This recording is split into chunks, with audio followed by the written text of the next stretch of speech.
Hello, everybody. Welcome to Cocktail Time. It is Friday night here at 4Player Network, and that can only mean one thing. It is time to drink. And it is time to be very stressed out. Completely stressed out and tired and completely and utterly stressed out is what time it is. How are you, Bob? How are you feeling? Are you feeling stressed out?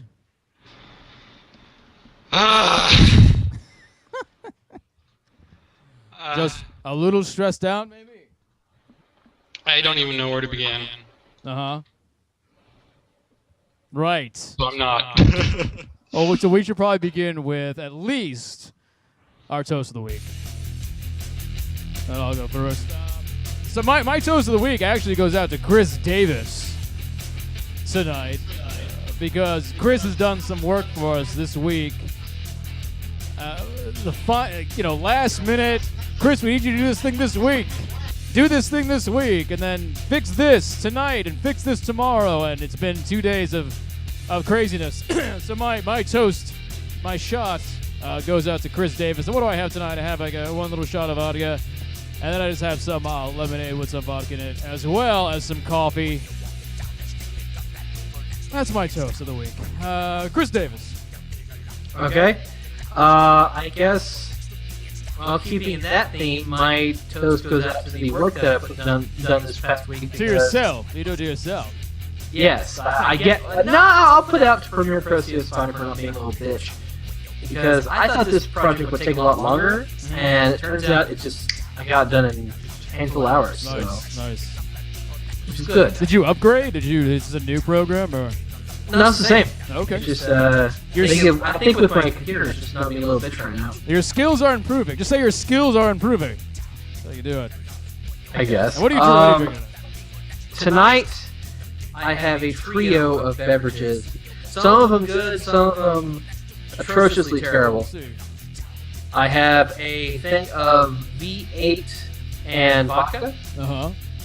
I have a Virgil's root beer. Uh-huh. I'm really liking these. V8 and vodka with root beer. That's quite a combination. And then, the root beer is for this. I saw this at the grocery store today, and it was so disgusting that I had to find out just why.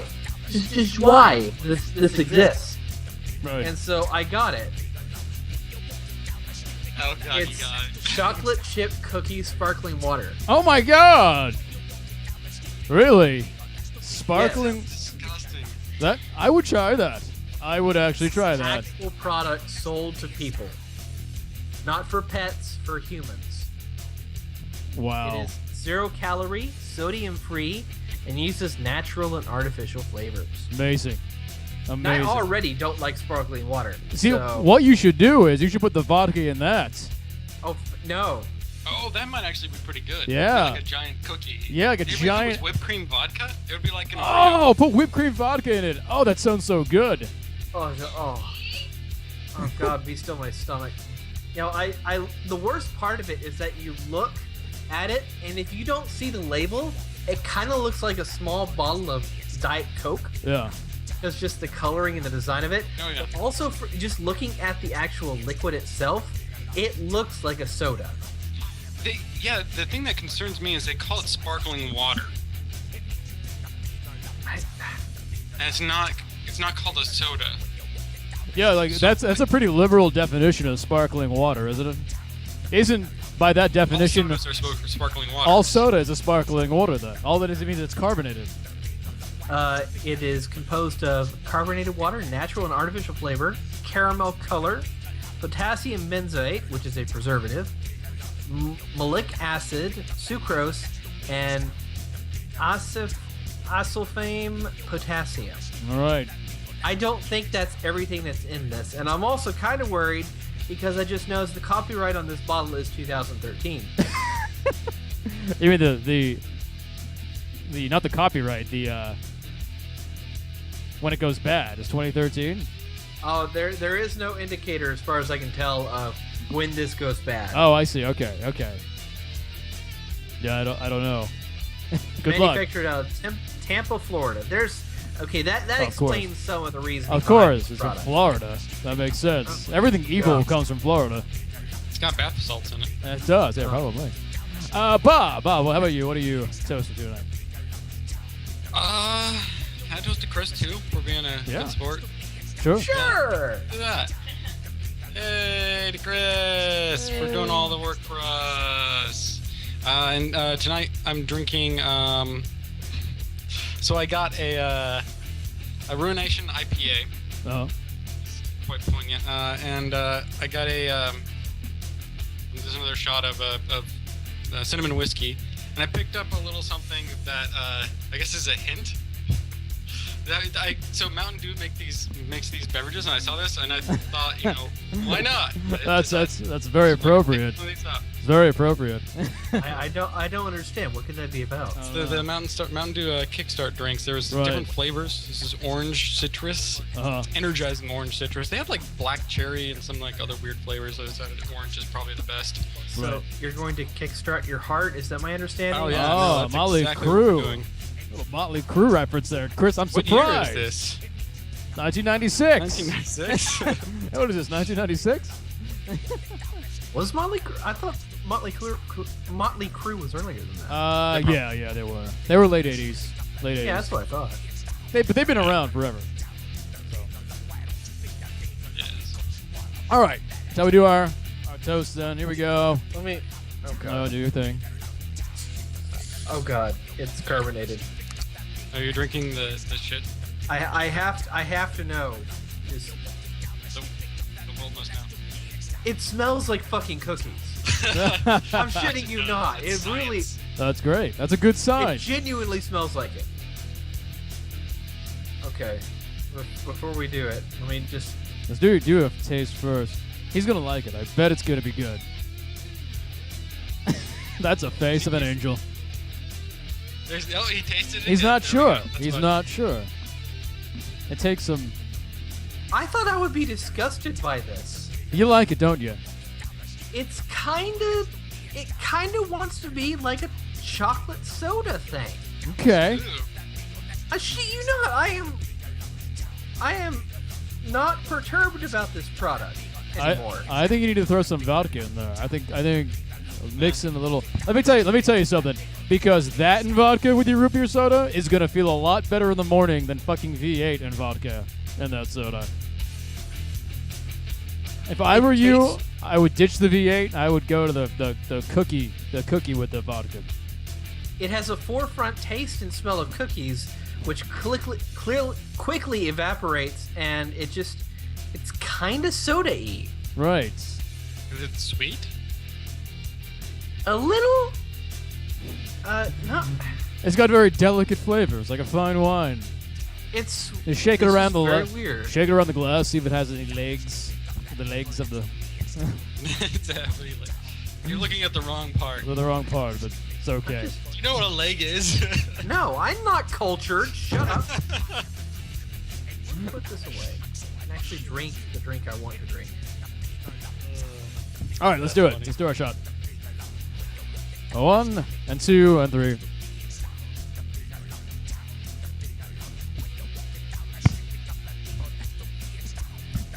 That's good. That's really good. Yeah. The legs are little rivulets of alcohol that stick to the side of the glass. And I realized that when this hit my stomach, it started to make it turn a little. So it goes down fine, but when it hits the bottom, it doesn't agree with you. Well, it's not so much that it's not agreeing with you; it's just confusing your stomach. I'm expecting the second half of the show just to be Chris having violent diarrhea. Yeah, just like I need a chum bucket stat. Oh, wait a second. Wait, you have a sound effect for that? No, there's a giant rat in my tree outside my window. What? It's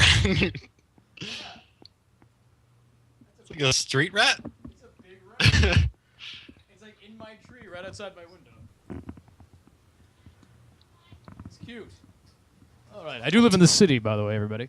So lots of rats in my Weren't you woken up the other day by two hobos fighting in the alley? Yeah. Well, I don't know if they were hobos. They were definitely on something, and it was a couple, and they were yelling at each other. Ah, you son of a bitch! You son of a bitch bastard! That's all I heard. It's like six in the morning, something like that. You know. Oh, that's why I'm confused. Why are you confused, Bob? No, I was, yeah. All right. Welcome to Cocktail Time, everybody. How do we do this? I guess... Just get the elephant in the room out of the way. So the elephant in the room, we usually talk about video games and stuff. As you know, Bob and I and... Huh? What? I know you have... there's really one major thing that needs to be talked about, and it's pretty obvious, is that you have a newfound discovery for distance healing. God, no. Oh, my God. So this isn't what we wanted to talk about, but let me talk about distance healing for a minute. I just thought I'd derail it. Because distance healing is fucking something. Holy shit. I don't know if you guys heard about distance healing, but you go to the website, to YouTube, right? Or go to my Twitter, @TheJosephChrist. I had a whole evening. I was really into distance healing. I didn't get into it, but I was watching it. Because it's basically what distance healing is middle-aged, creepy men staring at the camera with their hands up. Yeah. Like this. With like Enya playing. Okay, because when you say distance healing, I picture either A medical practice that is not embraced by the AMA, or B, a really bad indie band. No, it's A. And it's healing over the internet. And these middle-aged men pour out their quote-unquote healing energy over the internet to heal other people. VHS, I believe those originated. Right. And one thing I learned is that, like, they apparently can manipulate time and space over great distances, but they'll be damned if they can find a decent webcam. That's one thing they just can't get it down. Can't get that good webcam going. But my favorite one is the one for getting pregnant. And it's this balding guy. If someone can find it on my Twitter and throw it into chat, it's this balding guy in front of a blue screen or a green screen, and in the green screen is like waves and seaside and oceans and stuff. And he's in these horrible, horrible pink shirts, and he's just staring at the camera. And I feel like he's like it's almost like he's molesting you with his eyes. Like he needs to go and register somewhere right away. Right away, he needs to do it. And Toast Points has the one. So does Reborn Revolution. Let's see if this is the... Oh, there's the one. Part 3, pregnancy. Look at him doing that distance healing. That is... And there's lots of this. There's lots of this on the internet. It's really amazing. And what I'm thinking is that I need to get in on the ground floor of this. I think I can do this. All you need is a green screen. Yeah, you need a green screen. But, I mean, I'm better looking than these guys. I can do the thing where I raise one eyebrow like this. Look at the healing energy in that. You feel that? That's for your cervix when I do this. That's it. And if you're having back pains, here's the one for back pains. There you go. See, I bet you're all feeling better already. And guarantee I feel like I want it. to call the police. You kind of do. I told you, you feel like you need to take a hot bath until the first layer of your skin has been sheathed away, and hopefully with it, some of the shame will go down the drain. So, but yeah, that's distance healing. I was really into distance healing for a night. Just watching terrible distance healing videos. Like I said, I want to get on the ground floor of this. If Next Gen Pants doesn't make it, that's my next career choice. Distance healing. Distance healing. That's what I'm going to do. Speaking of Next Gen Pants. What you should do is you should do distance penis enlargement. Oh, so like markets. So what I'll do is I do the eyebrow, right? And then you do this where you elongate. and I'm staring to the camera, and I can feel your penis enlarging. You can feel it. You can do this for like a number of things. You can do distance weight loss, distance hair growing. Hair growing, yeah. You can do distance raising your credit score. Raising your credit score, yeah, you can do that. And that's so that one's like this. You go. You don't want to give away your trade secrets. Oh, that's right. God damn it! Y'all have to sign something. you can't cut this go out. You know?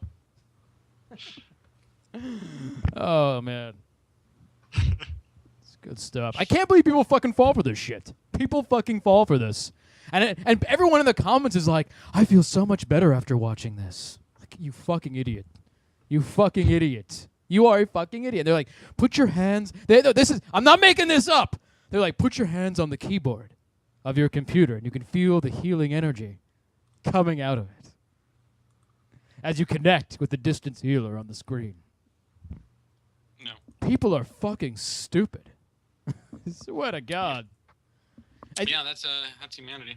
You know, it's not even that they're just stupid. It's just like people are so desperate for anything that they find it where they think they'll find it. It's sort of like, I studied some archaeology in college, and we were taught that one of the dangers in archaeology is that you always find what you're looking for. Like you'll be digging and you find something. It's like, oh my God, it's the foundation of that building I was looking for. It's got to be it. And archaeologists will get in this tunnel vision because they are so convinced that's what they're looking for that they can't step away from it. And people do that every day. And distance healing is sort of part of that kind of thing people do. But it's kind of amazing.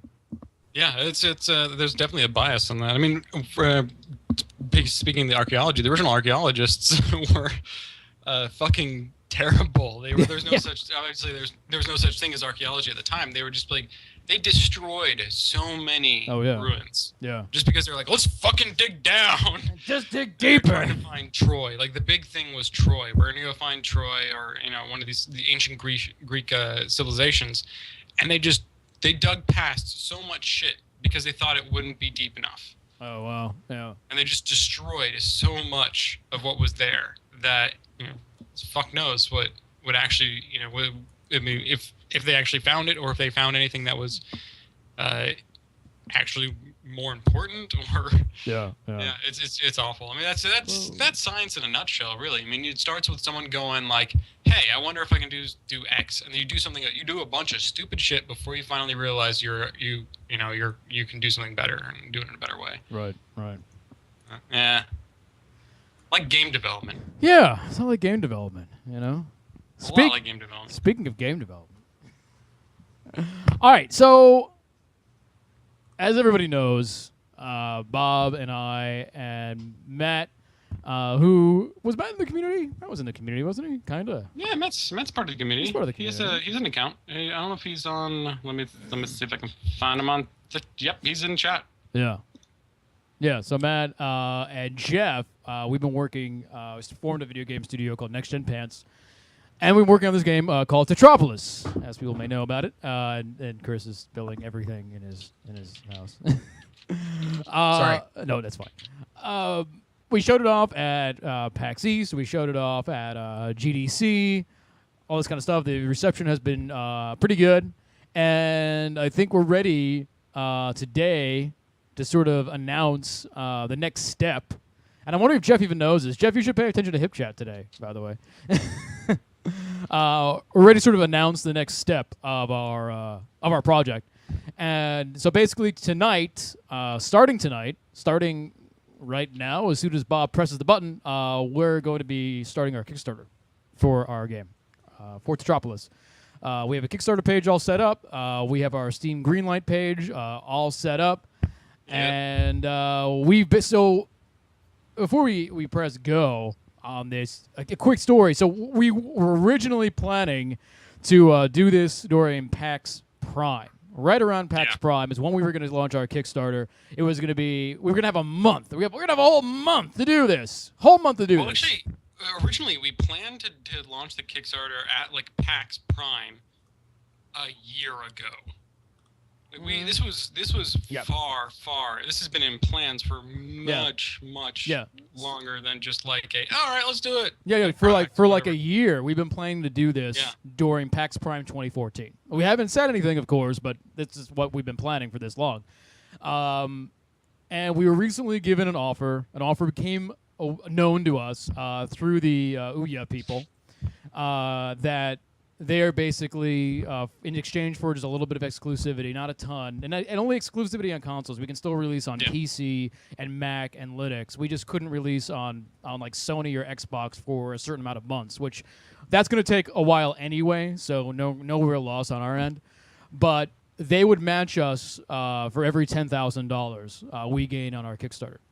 And the catch, however, of doing it this way was that we would have to launch our Kickstarter by the 10th of August. So that basically pushed us back an entire month. And so for this whole week, maybe a week and a half, especially this week, we've been busting our ass. Like, Bob and I have been working 12-hour days, sometimes longer, to get this stuff ready. And it's partly to get the Kickstarter ready and partly, on my part, to get something to the Kickstarter and then to get the game ready for showing it off in the future. So basically, we've been working our asses off. Chris Davis, we said, Chris, we need you to do a Kickstarter video for us. Can you help us out? Chris is like, sure. We're like, hey, we'll get back to you. And then 2 days ago, we're like, hey, Chris, ready to do that Kickstarter video? You got 2 days. And we got him all the footage yesterday. And then Chris did the first cut last night, maybe around 7 or 8 o'clock. We went back and forth with some revisions and changes. He did 1 or 2 more last night. Chris had to work today at 1 o'clock. Chris got off of work. We had more ideas. We sent him more footage. He did 2 more versions, and we settled on the final version about an hour ago. And we just got it up on Kickstarter. We just got it up on Greenlight. It might still be processing on Greenlight. But, this has been flying to the seat of our pants this week, and it's not the way we intended to do this. We've been slowly building up for the past year, and now it's all of a sudden it's like, fuck you, you're doing it now! And we're like, shit.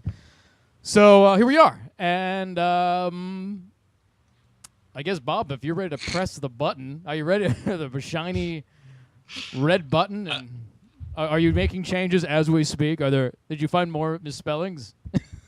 No. I just love the fact that YouTube was unable to process the Kickstarter trailer.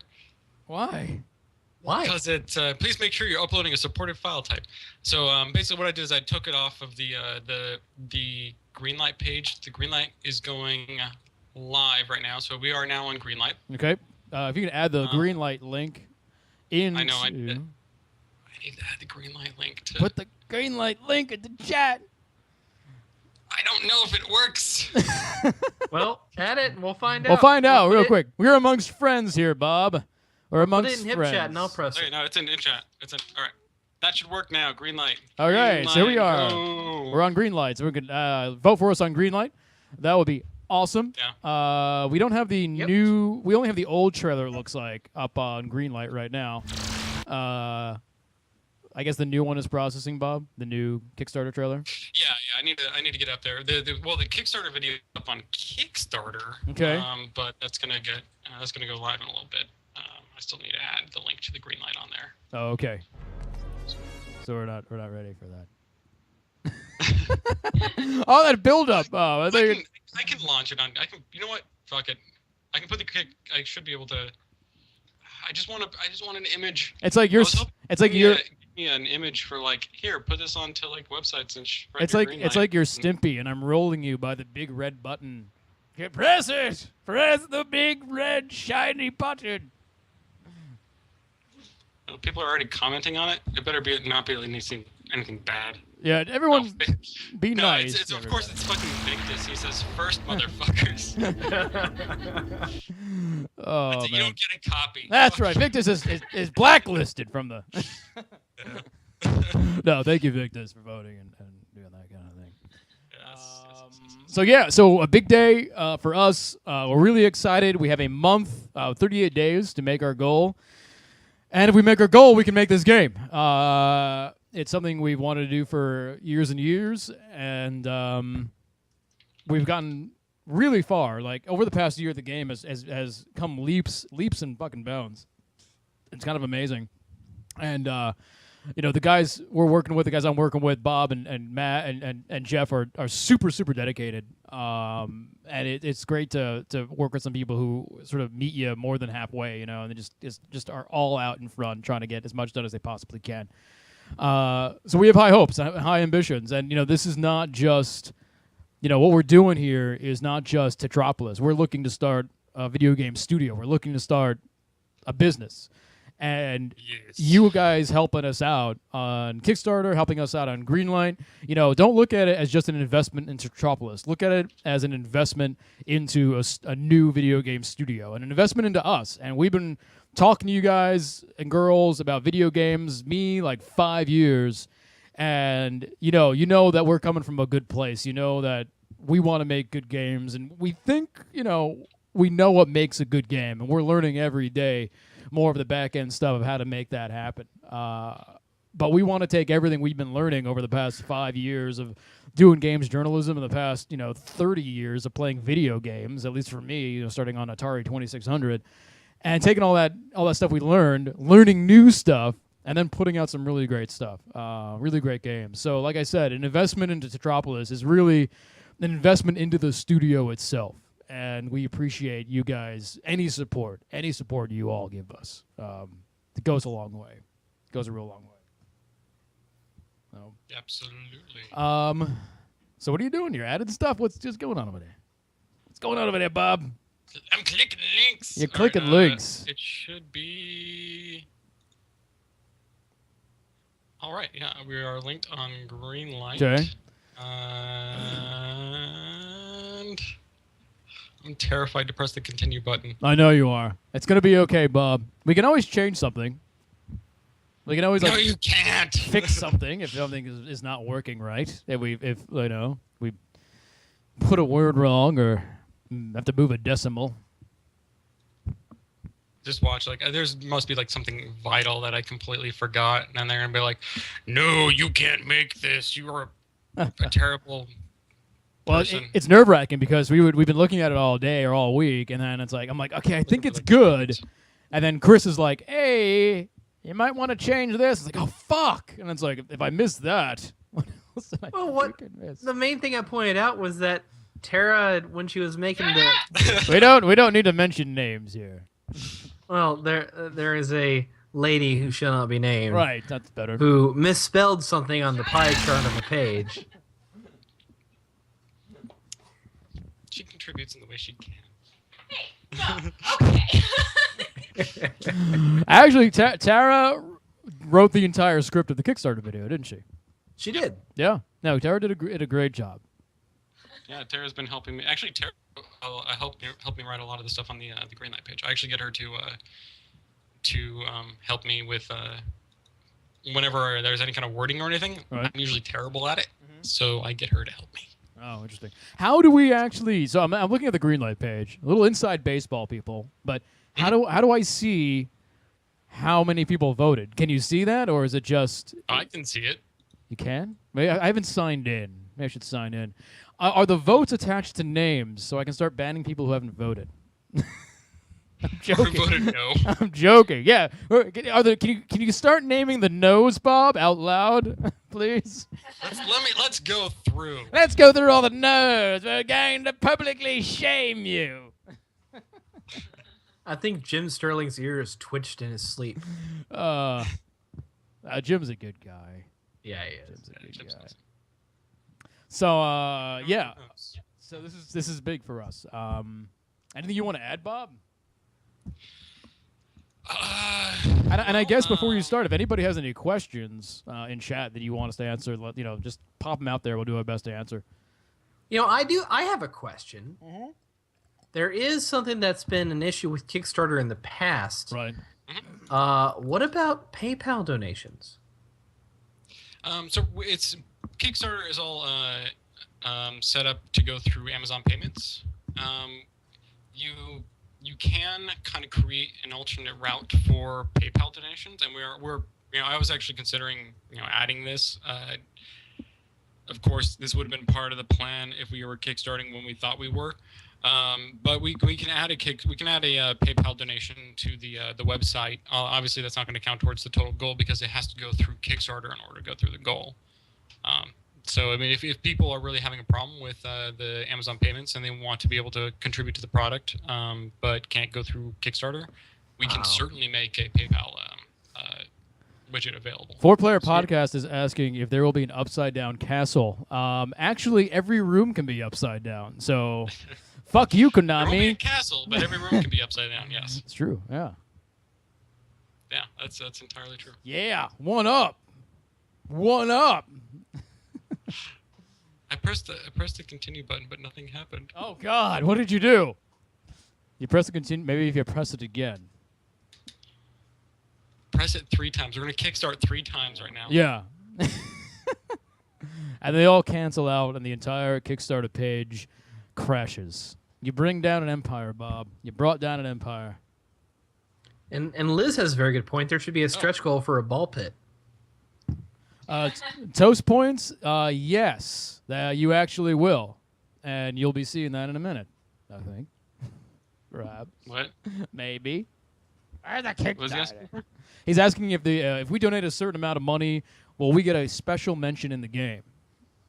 Oh yes, there's Yeah, totally. Well, Yes. if you give any amount of money through Kickstarter, you'll definitely get your name in the credits. But if you give even more, we have other benefits that you can get. Bob, would you be interested in seeing if a famous fighting game commentator would want to go some promotion for you guys? Yeah, we'll take. Yeah, sure. I'm not sure if a fighting game commentator would be into our game, but sure. It's not a fighting game, you know that, right? There's fighting of sorts, but yeah, no, we'll work pretty much with anybody. We will prostitute ourselves as much as possible. No problems. Your URL. No problem. I got it. Hey, you got it. You got it. Did you test it? You are live, sir. Yeah. Oh, here it is. All right. So there's a Kickstarter. Boom. So yeah, so this is happening. Oh my God, one of the days is gone already. How did that? It was 38 days when we were making it. Why is it 37? Oh, because it's 24. It's on the East Coast. Son of a bitch. Congratulations. You have your first backer. And we got our first $1. Thank you. Hey! All right. It's a big moment. It's a big moment. I expect to make back that $1, by the way. We will. I'll buy you a coffee when you come and visit. There are stretch goals. There's press. We have a project budget. Everything is in there as you go down, and All that terrifying shit. all that terrifying crap. Oh man, Yeah. it is stressful to come up with one of these. I mean, like we were saying, we've been polling. Like I would get up at 8 or 9, and I would work until 1 o'clock, and then I'd go back to bed, and do the same thing the next day, and I do that all week. Yeah. No, that's pretty much what I've been doing. Like I'll take a break where I'll take a walk around the block and grab a coffee just to get some of my legs moving a little bit. But other than that, I've pretty much been sitting at my desk. So yeah, check out the Kickstarter page. Let us know if you have any questions. Even you guys, you 4-player guy, everybody at 4-player, we've known you all for years and years and years. If you have any suggestions or you think something sounds off, let us know. And we'll change the wording, make it sound better, make it sound more straightforward. If something seems confusing, definitely let us know. You know us all really, really well. We know you all really, really well. So don't feel afraid to bring that up. We've been letting other people look at it and give us some feedback and all this kind of stuff. But you can never have too much. You can never have too much of that feedback stuff. Oh, you have 2 backers now? Oh, wow. All right. 3. All right. Oh. Awesome. We can't just sit here and watch the number change for the rest of the show. I kind of want to. If we weren't having the show, I would definitely just sit here and watch the number change. Oh, I know you would. That's what you do. Oh, Jesus Christ! I'm getting a bunch of emails now because people are alerting me when people are backing the project. That's not good. Quick, everybody back the project right now. Because it's going to stress you out when you get notified every time. Jesus Christ. Oh man! So my personal favorite backer reward, I think, is the Hall of Fame portrait. That the picture. The That picture. is a fantastic picture. The Hall of I Fame love that. portrait is my favorite. So with the Hall of Fame portrait, if you give that amount of money, we're gonna have a Hall of Fame in the game. And you'll have to send us a picture of yourself. The higher quality, the better. And we'll turn it into an oil painting type of, stylized oil painting, stylized painting with a frame and all that kind of stuff in the game.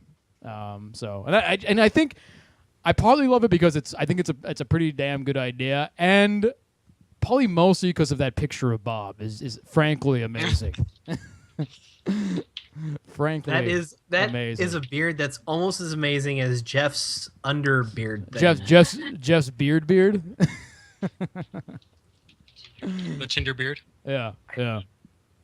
There's got to be a technical term for that. Toast Points is wondering the difference between the 10 and 15 benefit. Toast Points, so the $10 benefit is an early access to the game, and those are a limited amount. So if you give $10 and do that tier, you'll basically be getting the game for $5 cheaper. So on launch, I think we're going to be selling the game for $15. So $10 basically gets you $5 off. Early bird special. I was a little confused about that too when we first brought it up, and then Bob. I don't pay. Limited versions. They allow you to people get in quick. Like if they wanted to buy the game for a little cheaper. It's basically a little discount for the people who want to contribute to Kickstarter, get the game at a lower price or can't afford the higher tier. Mm-hmm. So we want to give back to you guys too. Jaeger saying he would buy Brink from the guy in that picture. I think meaning you, Bob, that painting. That's a good compliment. That's an awesome compliment. Yeah, you can, if you want to back the project, you can donate as much as you want. You don't have to. You can select a specific tier. If you don't want to go for a higher tier, you can go for. If you want to do $17, you can. Mm-hmm. You can do. If you wanted to do, I don't know if you can do like $17.50 or something like that. It's obviously pick the tier you want, but you can donate whatever amount you want to do. Mm-hmm. There's no restriction on that. Yeah, and you can choose no tier. Like you can just give money and not choose anything. So Bob is much more knowledgeable in the Kickstarter thing than I am. I have not. I pay attention. I backed a few things here and there, but Bob has really been getting to the nitty-gritty. I've done a lot of research of it and stuff. So there it is. It's one of those things. It's yeah. So there it is. Oh my God. Oh, you know what? Jeff is on. Should we get Jeff in here, see if he wants to say anything? Sure. Well, that's supposing that his mic works. Oh, that's true. Hey, Jeff, if you're in chat and you want to come in and you want to say a few words about this, let us know. You were kind of away. Let me just call him in. I'm just going to fucking call him. So, at Jim Brog, if you want to, you can change your donation anytime. Yeah.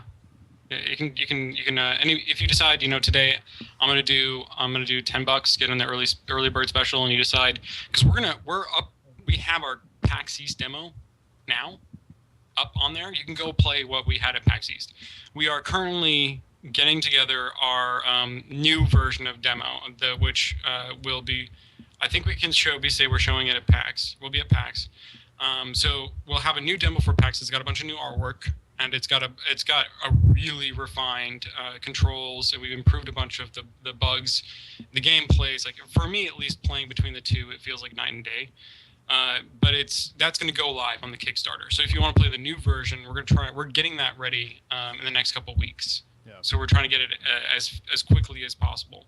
But if you decide, like, hey, I'm gonna just do the $10 tier, or I'm gonna do $5 just to get some of the minimum rewards, you can actually decide later if next week you say, oh, I got an extra $5 I'm gonna throw out there, or if I play the demo, I want to actually get into the beta, because we are gonna have a beta build that's gonna have about like half the game. So if you want to decide, I can't wait, I want to get into the beta, sweet beta action, you can decide later to up your reward, your pledge up to that higher tier. Jeff is pointing out that he's not listed on the Greenlight page. It's because he needs to accept me as a friend on Steam. Oh, Yeah. come on, Jeff. Totally his fault, bro. Really, Jeff? Yeah. Kind of a I invited friend him as a friend. Yeah, that's the thing. I was like, because you need to, or actually, no, you finally invite. Okay, never mind. I think it's my bad. Shh. Oh God. I think he finally accepted me because I've been waiting for this like all day. Still, I blame him. You're up to $257 now, by the way. Yay! Yeah, that's pretty quick. It is. Chat. We love you. Chat's awesome. Thank you for having that much faith in us. I mean, we're gonna make the game regardless. I really don't care if the Kickstarter succeeds or not. Oh, yes. But this makes the I would Don't I tell care them if that. the Kickstarter succeeds or not. But we're still gonna make the game. It would just, instead of us taking like 2 or 3 more years because we have to go back to work, and we'd be able to finish it in the next like year. Like that's pretty much what it's at. It's like, all right, we need to pay rent for the next year. We need to be able to have enough time to finish the game. And most of the game, like most of the everything's been pretty much prototype. A lot of the puzzles have been prototype. A lot of the mechanics have been prototype. It's all in game. It works. We have all that done. We're just trying to flesh out the content and actually refine it, make the game a lot better. And if we have people working full time and be able to actually afford rent and everything, then it's a lot more important because we can actually get it done faster. Is that Jeff? Hi. There he is. There he is. You're listed as a contributor on. Is it wrong to contribute? Can we contribute to our own project? It is frowned upon. Oh, Is yeah. it? Well, no, I don't. Yeah, you don't want to kickstart your own project. It's like out of fellatio or something. Yeah. Right. No, that's what I thought. What you need to do is that you need to actually accept your contribution. You need to go into Greenlight and accept the fact that you're a contributor. Okay. So, indeed, it was not my bad. No, for sure. I even put it in hip chat. I don't even know. Chris Davis blew up the spot a little bit. He was. I wasn't trying to put it out there like it was a big deal. No, that's funny.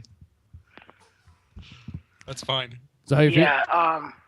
You guys have been. You should. If chat could only see, like Bob's face. I was print screening the whole time during our last meeting because just everybody was like hair disheveled more than usual, like no smiles. At one point I started laughing because Bob was just like he like forgot the camera was there and he was like looking at the screen and he was looking from the left screen to the right screen and like his eyes were just quickly jotting like left, right, and it was just clicking frantically, click, click, click, click, click, click, click, click, click, click, and I'm like, you're freaking me out right now. Yeah, I know, but it was stressful. But people were asking if we're going to do live streams. Yes. We'll be doing live streams. We'll have live streams. We can do a little bit more about the game itself in particular, development, a little bit more about the rewards. We can actually showcase some of the gameplay, some of the stuff that people haven't seen before. We talk a little bit more in depth about the full content of the game, because the game, like a lot of people, all you've seen of the game so far is one of the worlds.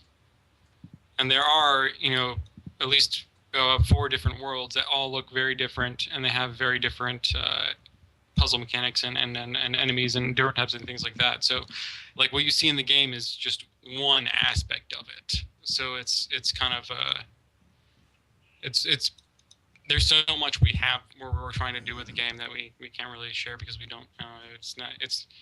We're not quite there yet, and we don't. It's a lot of time we need to spend getting everything together. It's a nightmare. As we said, we were expecting to have like another 3 weeks before we were doing this. Yeah. The one good thing about doing it on the Ouya is that it's helped us a lot to figure out, or at least helped me a lot to optimize the game. Oh yeah, yeah. The game still looks great. Like, and it's insane for amount of like the work that goes into games. You don't really think about optimization until it becomes an issue, and then when you do that, and then it's like, oh shit, I should have been doing this from the beginning. Right. And now it should be able to run on anyone's PC at like almost the highest settings. It'll look really good when the game's ready. Yeah. Which is great to hear, because at the beginning it was like, we weren't optimized. We had just way too many colliders and stuff going. I remember like thinking, this is kind of running poopy on my computer, like, but there's nothing here. Like, what's going on, Bob? We gotta look into this. No, it was bad. Like the GDC demo, I'm glad no one really played. Or not very few people put the got to play the game at GDC, but it was running at like 720p. 30 frames a second. Some parts would drop below 30 frames. Yeah. And it wasn't even running on the highest quality, and we're like, oh shit. But it was entirely my fault, just because like I just didn't understand specific things about how the Unity engine works and how to actually optimize it for all those situations. And now I know a lot better, and I can get it running blazing fast. Mm-hmm. Like we were doing something stupid like 160, 200 frames a second now, like at 1080p full resolution, highest settings. So it's I don't know if it's gonna stay at that high. J52 just sent us a distant healing for $1 million. $1 million distant healing Reiki, however you say it. Let's see. Oh Reiki. Yeah, I can feel it. The healing. Man, do you feel it? Do you feel like you're gonna get $1 million? Yeah. Wait, where's the lady? Yeah. Where's the person staring into the camera? It's not even a person staring into the camera. It's just new age pictures going by. I want a middle-aged guy. I want my money back. I want a middle-aged guy with a mustache staring into the camera, thrusting his grody fingers at me. That's the distance healing I know and love. Well, if you can't find it, why don't you make it? I should make it. I'm gonna have to like shave all the beard off except for the mustache, but I'll do like a tiny little handle, like a tiny little thin one. I don't do really creepy mustache. My distance healing. So how you doing, Jeff? How you feeling? How you feeling? Do you feel it? Do you feel the buzz in the air? Yeah, I got nervous. I got nervous. Like, I got nervous thinking about. Not so much like the green light, because that's just like a community thing, but like the Kickstarter and like the reception for Ouya stuff. Like it kind of hit me a couple days ago, and I know I brought it up at the last meeting, but like there's like I bought one, obviously, like I have one. I'm into like nerdy shit that I could kind of mess with and throw emulators on, or like whatever. It's only $100. But there's that perception. And like I didn't know how the community was gonna react to that as well, you know what I mean? Right. Like, oh shit, Ouya, because it has that stigma, you know what I mean? Where it's like what the fuck? What kind of game is this gonna be? But I mean, I guess knowing that there's still Steam and PC and all that shit, kind of lightens that. But still, and so I hope the community is like understands. We'd love to put it on consoles, but if you knew how much it costs to put it on there, you'd be like, oh shit. Yeah. Well, our intention is to do that, eventually. Yeah. It's not like Sony and Microsoft are just saying like, hey, just fucking chuck your game on here. It works. It's not that simple. Yeah. Yeah, I mean, we have full intentions of attempting to get it on consoles eventually, but honestly, that wouldn't have happened on first release anyway. That just probably wouldn't have happened. No. So, just staying on PC and Mac and the Ouya at first is totally fine with us and what our timetable kind of is. Yeah. And in reality, developing for the Ouya.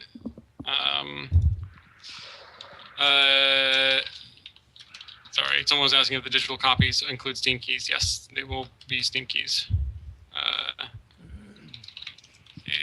Is if we get greenlit.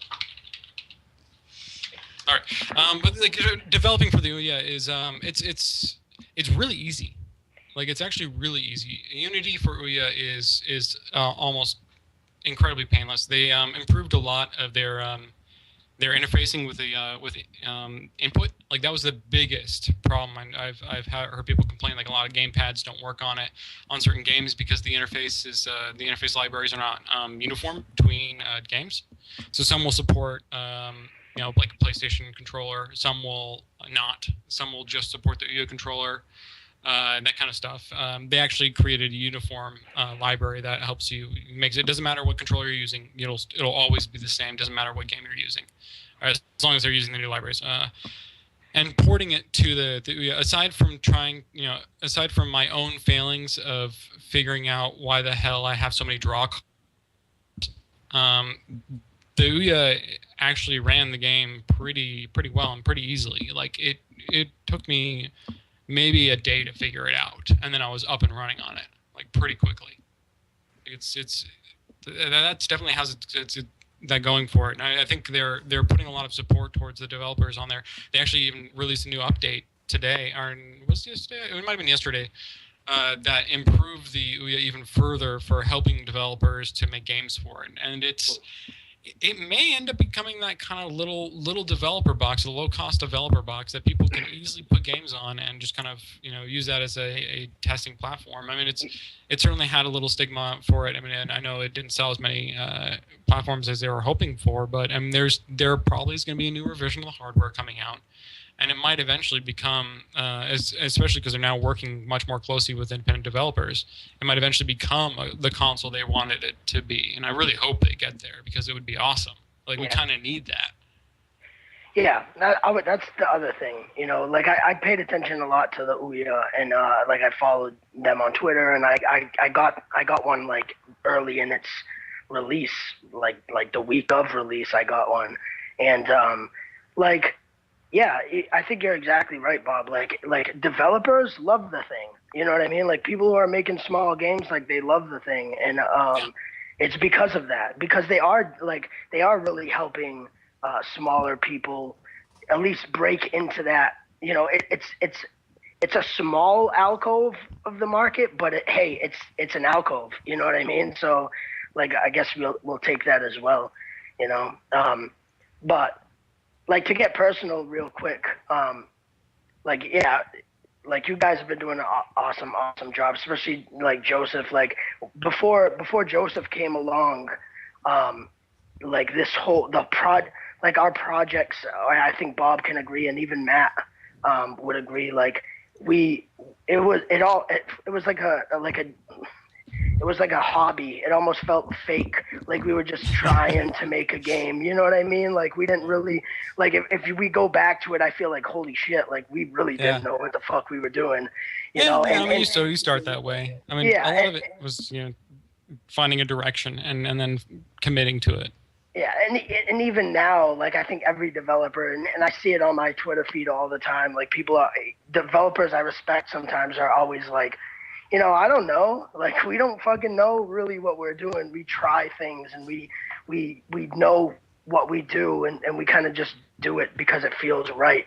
But yeah, like, if I could give a toast too, I definitely would give a toast today to Chris Davis because he has come through twice for us. But yeah, I definitely Joseph. Like, I see him in Hip Chat, and he's very, like, he's working, and he had that same thing. Like, he had that same thing when he worked behind the scenes a lot and doing news for 4Player. Like, he still has that. He's a hard ass working dude, Joseph, and like he's so important to the team for me because, like, when I put music out, Matt comes through too because he's the audio guy, but Joseph especially, like, when Joseph will crank me on, he'll tell me to fix something audio-wise that's, like, the smallest fucking thing. You know what I mean? And I love that. I love that because I need that. You know what I mean? So, like, yeah, I just read through, like, what I missed in Hip Chat for the rest of the day because I was streaming, so I wasn't really looking at Hip Chat.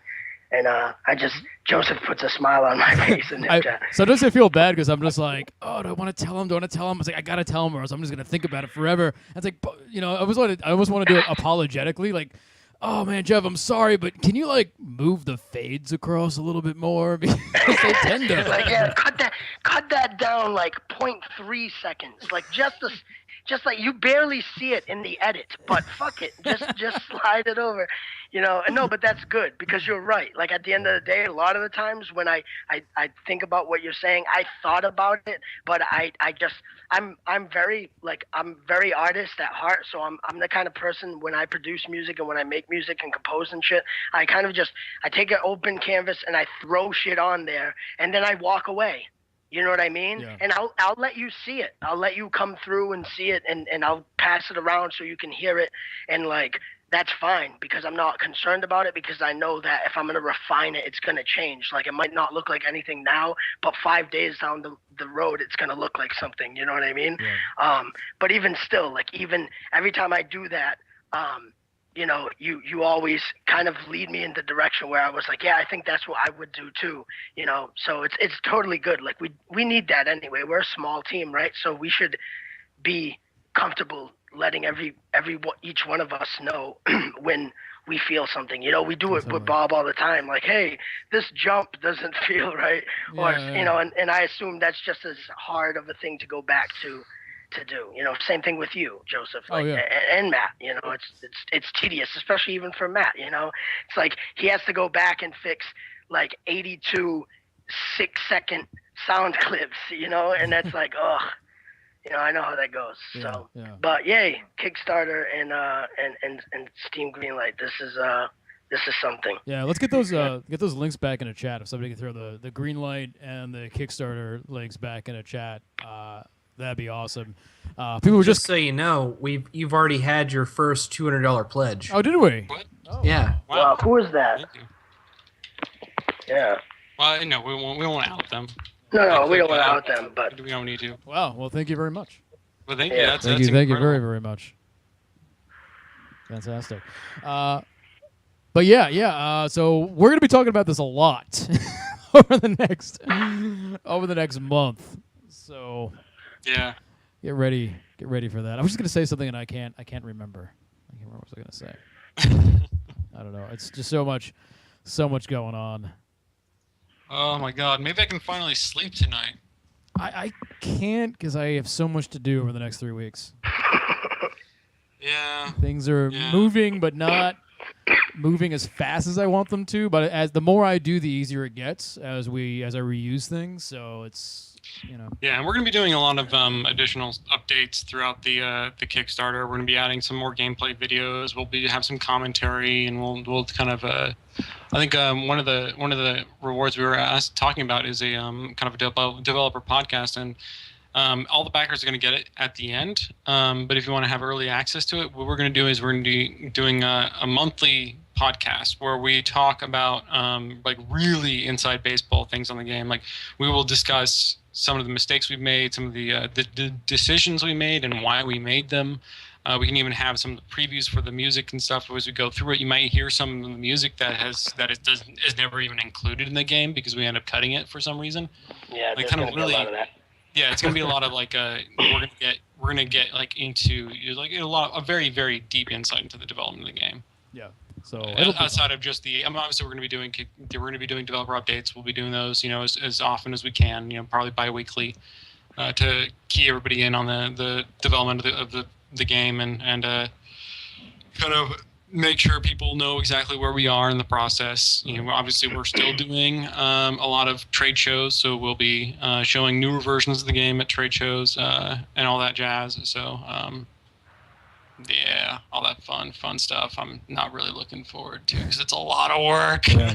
I'm kind of looking forward to the developer podcast. I think that'll be fun. It'll be fun. No, that's gonna be fun. That's gonna be really fun to do. I'm just not looking forward to like setting up for trade shows and doing all these things because that's always been a lot of work. Yeah. Like those are a little stressful too. I'm just glad this is gonna be done when it's done.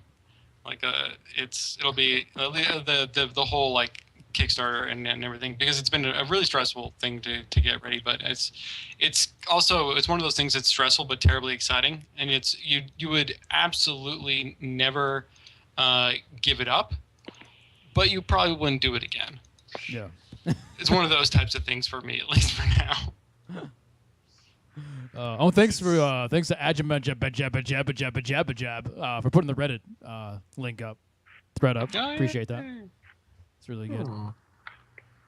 Oh, and now you're above $500. Yeah, Damn. I'm watching it. I probably Yeah. won't. You're just gonna sit there like refresh. I won't be taking Yeah, my it's- eyes off it for the next month. This, It that auto shit's gonna- refreshes. That shit's gonna ruin my. Tomorrow I'm supposed to go to Martha's Vineyard. Oh yeah. To go that's hang out on That's actually supposed to be really cool. to go hang out on the island. The president's gonna be there, so maybe I'll have a picture with Obama and I'll give him my Tetropolis shirt. Yeah. Hold it up. If we can get a picture of Right. Obama with a Tetropolis shirt, we will. That would be amazing. Well, at least have half the country backing us. But I'm gonna. Diana's gonna kill me tomorrow because I'm gonna just be constantly looking at my phone Martha Vineyard. while we're over there. Well, if you want, what Bob can do on the Kickstarter page is change the email directory to alerts to your email Oh, there you address. go. Jesus. That's That what would we take care of things for you. They know. Skylander makes a good point. You should get a picture with Obama with the T-shirt, and then we can put "Thanks, Obama" on the bottom. Yes. Obama approves. That'd be amazing. So I have a serious question, not about the game or the Kickstarter or Greenlight, which everyone should be checking out, and also hitting yes on Greenlight right now. I appreciate it if you would, please, please, please. But Martha's Vineyard, this is just as important. Martha's Vineyard is where they shot Jaws. Yep. Really? Is there like? I go there all the time, dude. I Is go there, there like- all the time. I've been there twice this year already. It's a 40-minute boat ride away. Are there like Jaws stuff to see there? Are there like Oh yeah, place- yeah. There's I gotta like go. every shop has Jaws memorabilia. Oh, like God. every shop has like Jaws shirts. Like, you know what I mean? Martha's Vineyard with like a Jaws coming out, like Yeah, yeah. illegal bootleg Jaws shirts. That's awesome. Like I want do they have this is where this scene was filmed and this is where this scene was filmed and that kind of thing? Yeah, they have like a Jaws tour that you Oh can my go God. on. We and gotta- they like kind of talk about the movie and shit. Let me tell you, we all gotta go. The whole team, 4 of us. We each gotta dress up like one of the guys from Jaws. I can be Quint. Matt could be Chief Brody because he's got a really strong face. Jeff, you can be Hooper, and we can get a big shark outfit for Bob, and we can take pictures in Martha's Vineyard like that. Hey, dude, it would be cheap. You know what I mean? The most expensive thing would be the flight here because you could crash at my house, and then the boat ride is $50 Right. there and back. Right. You know what I mean? And then you're just there all day. You get there at like 7:30 in the morning, and then you're there till 9, Right. and then you go. Bob, is the what's the ETA for the Kickstarter video on the Greenlight page? If I started uploading it now, I wouldn't be able to actually be a part of this conversation. Oh, okay. Well, we'll get it up after the show then. We'll get it up after. Well, Yeah, give me the it'll- credentials and I can do it.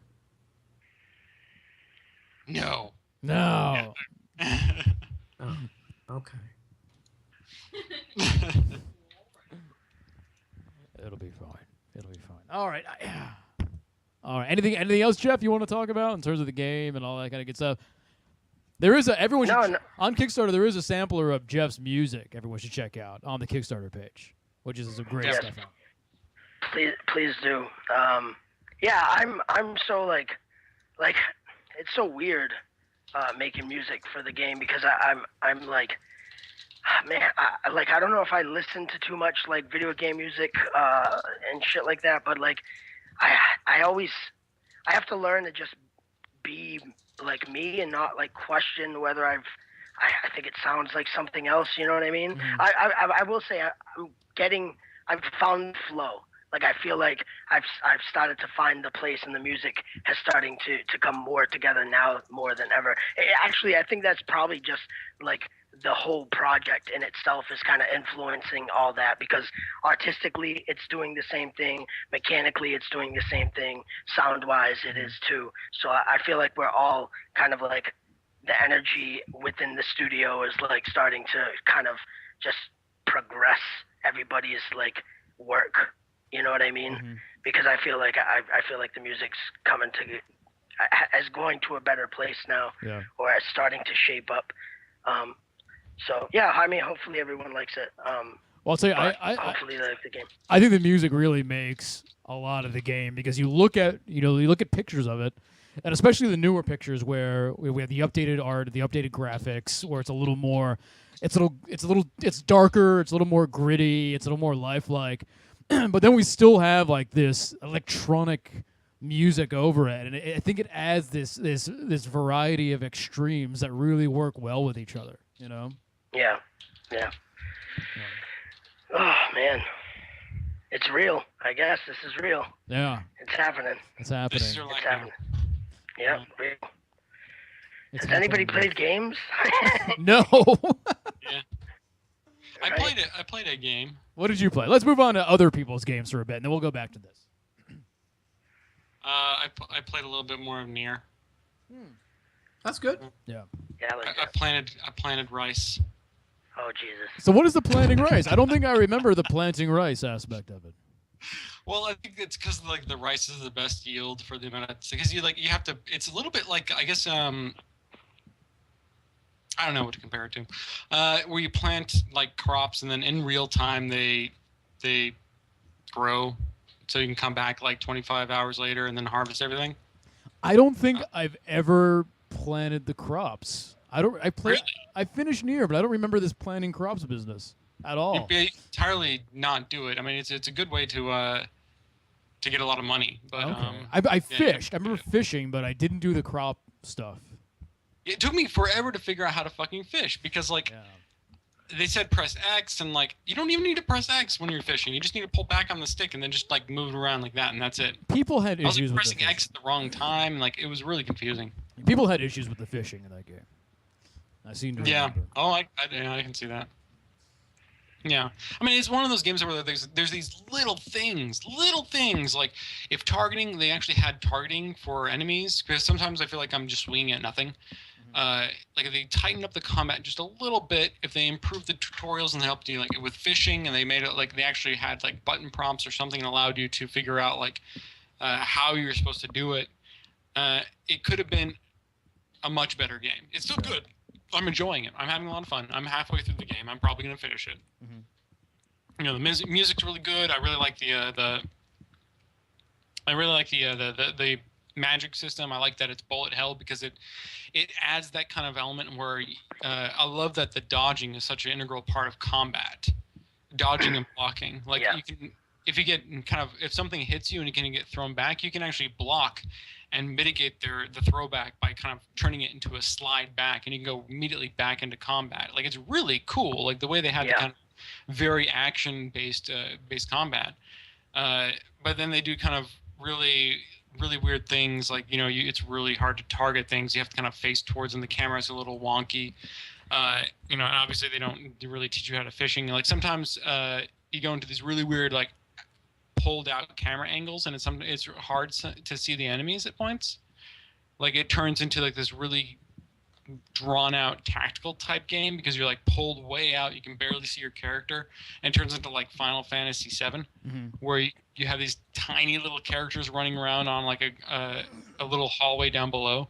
But they're pretty minor at that point. Like I love that it almost feels a little bit Dark Soulsy in the way that the bullet hell is for the bosses, because you'll fight bosses and there's just these storms of bullets coming at you. It's like a lot like Ikaruga. And you kind of need to figure out the pattern and dodge it, or you need to use your own abilities to mitigate the damage in order to progress and move forward and try to kill the boss. Like that stuff is kind of cool, or like being able to dodge through an attack. Like they have these invulnerability frames in your dodge that allow you to mitigate, completely negate damage. And like that's the stuff that's a lot of fun to me because it's very action based, really kind of fast paced, interesting combat. But it's also there's some really great parts to it, and there's some parts that are just like, ew, why did you do that? Right.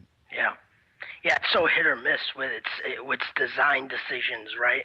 But like totally, I thought they if they had shrunk that game down and like really focused on that bullet hell stuff, like they could have been a fucking amazing game.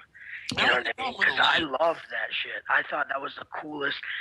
I've never seen that before. You know what I mean? Like, I've never seen anything like that before, and I think that kind of stuff is important. You know what I mean? Yeah, I mean, too bad. The one thing that everyone really loved about that game was like how you could replay it and like get more and more of the story. You know what I mean? Yeah, that's kind of what I'm looking forward to, because I know there's from what I kind of inferred is that because there's these enemies in the world, and sometimes you'll see their dialogues, but you can't see what they're saying. And I inferred that as you play New Game Plus, those become clear to you. Yeah. And that kind of helps unlock more, because right now I just have a very minimal understanding of how the world is set up. Like basically from the first playthrough, I gathered that you're set in a post-apocalyptic future, but it feels like a fantasy setting. Yeah.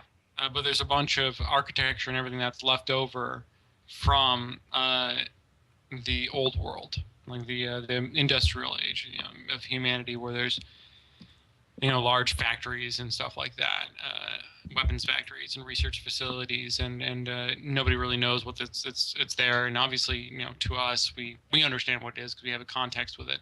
But there's really no kind of there's no, at least not so far, there's no really connection between the two so far as to figure out like why it's happened. Like you get little notes every time we get a loading screen.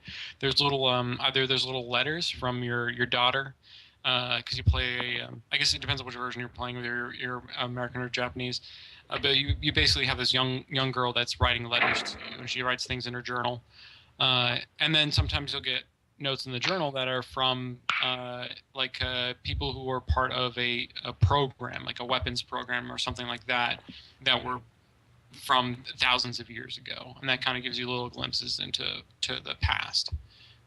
But it's interesting. It's like I think so far it's a neat way to tell a story, because you have obviously a lot of games try to do this, but it paces it well where you're still trying to, you don't know exactly what happened.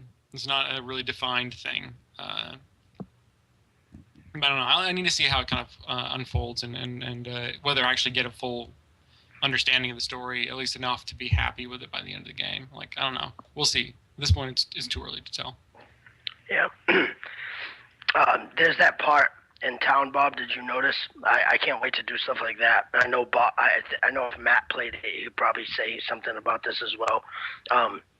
In the first village there, when you first come out, you hear the guitar, and then as you get to the center of the town, that girl the guy who's I think it's a girl playing the guitar or somebody playing the guitar for her. As you get closer to the town, that girl who's singing, her vocals come in. Yeah. So you start to slowly hear them as you get closer to her, and then she sings along with the guitar, and then as you walk away, the guitar stays, but her vocals disappear. Like, oh fuck, I love that shit. I love that. Yeah, it's the same stuff. thing. Like when So she moves into the tavern, when you go to the tavern, she's singing in there. When you get into the tavern, you can hear her clearly singing. And as you leave the tavern, the voice kind of fades away from the music. It's really cool. Like they did a really good job on that. And the music's, the music's great. The music is awesome for the game. Like even if you don't play the game, go listen to the soundtrack because it's still really good. Yeah, the game was misunderstood. And that's why I got bad reviews and shit, I think. But I'd love to hang out, but I gotta wake up early, so I'm gonna hang up. Midnight for you? Yeah, it's 12:30. I'm excited now, so I can't I'm probably not gonna sleep much anyway. I'll sleep on the boat and I'll sleep on the beach tomorrow, I guess. And you get yourself a Bloody Mary in the morning, and then you'll be able to at least kind of chill out in the boat. Yeah. Yeah, it should be fun. Hopefully I could get that picture with Obama, and then everything will be fucking cookies and cream. Be fun, Thanks, right? Obama. Thanks, Obama. Let's see. All right, guys. Thanks. Have a good night, man. Love you all. Bye. Later. Bye. See ya. You're at $808 now. Oh, hey. All right. What? Really? Oh, okay, that's fast. Very cool. Only 22 people. Yeah. Well, 22 wonderful, generous people. Very incredibly generous people. I gave you $1. Oh, thank you, Kristen. You gave us is time, and that is. It gave us a lot of time for the Kickstarter video and everything. Yeah, definitely. Yeah, and again, I've said it once before. I said it once again. When y'all need a video, just call me. We did. We'll probably. Yeah. We certainly will. Oh man. So yeah. So Nier's really good. I finished it. I think I said this last week, but Brad had told me that the really, really awesome stuff about it is after the fact. After the game is done, and I never went back and explored that. Maybe I'll do that eventually someday. But yeah. Yeah, I think it's one of those games. It's a slow burn for me. At least that's the way I'm pacing it out. Is to kind of slowly kind of chip away at it, and I may do another playthrough and try to get through it and get some more of the story. But it's interesting enough. Like I'm sticking with it. I'm happy with it. Yeah. It's a hard game to find. There's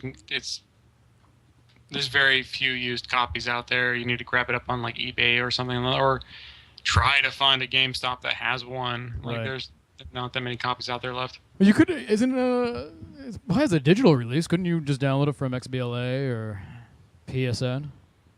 It's not on PSN. I looked. Oh, okay. Well, that's weird. I don't even think it's on XBLA. Wow, that's very strange. It's very strange. Yeah. I could have sworn it was. Unless I'm hallucinating. I could have sworn that I saw its picture somewhere in the thing, in my head. That might be the DLC. They released a DLC for it. Maybe that was it. Maybe it was. I saw the icon for the DLC stuff. Maybe. I don't know. Cool. Anything else, or is that? I mean, I know I see you every day, so I know you've just been working. How about you, Chris Davis? What have you been playing? It's been a really fucking hectic week. Yeah. So I've only been able to play a little bit of Payday 2, and that's about it. That's it. My God. Yeah, I'm between making videos and going on an emergency job hunt. I've been An emergency job hunt. What happened? long story short is that a retiring administrator who's in charge of our department it doesn't think that he's going to get replaced, and so he's essentially reassigning everybody to different places and effectively dissolving my department. Oh, Ooh. God. It's not And good. I'm the lowest rung on the totem pole in my department, and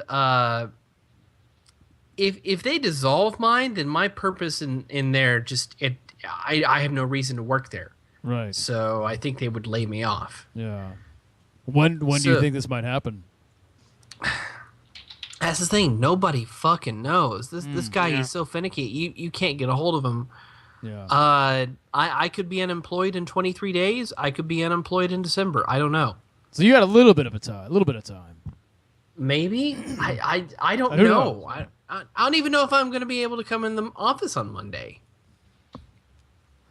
It's just, I don't know what to do. Yeah. Well, I'm at least good through the end of the fiscal year, but that's, that ends, September 1st. Right.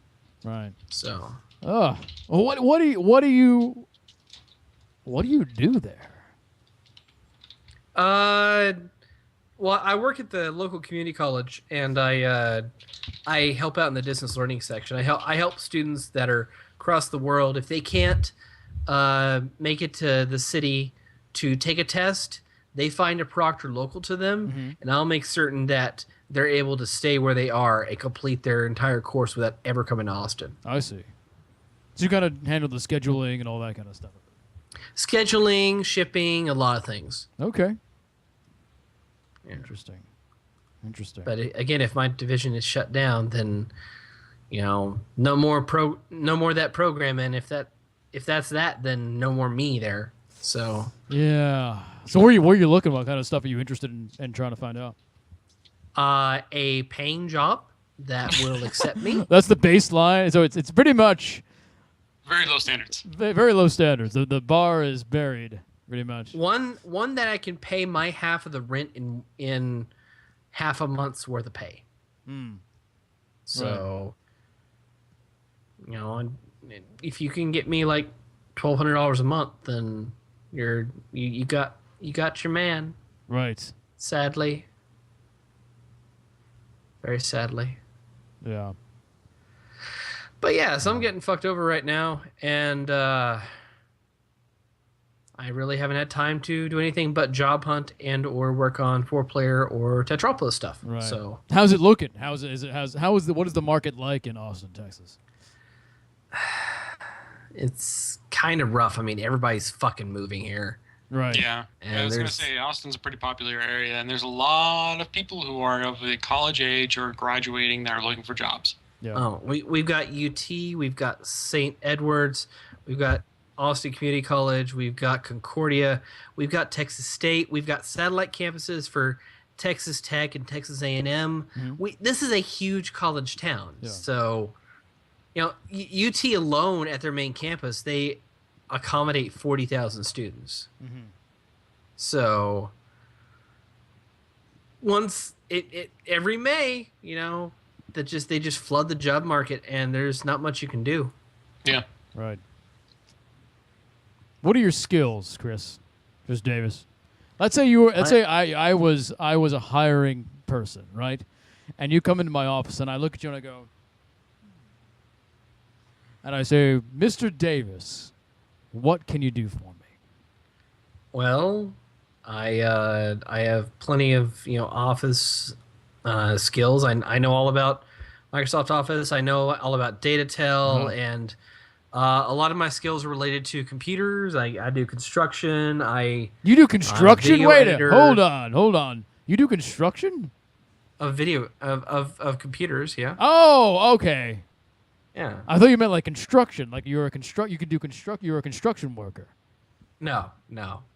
Have you seen a picture of me lately? No.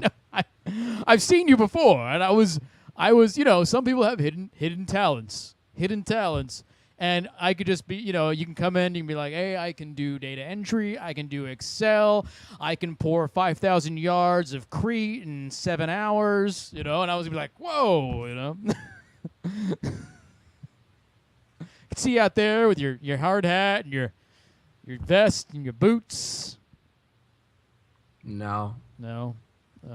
Physical labor and my current body stature are not compatible. That's good money if you can handle it. It is. I know. I think Jeff is well compensated. Yeah, and Jeff, I think, works for like family stuff. But if you can get on a good site, you can do like $30 an hour starting, and then overtime, and there will be overtime.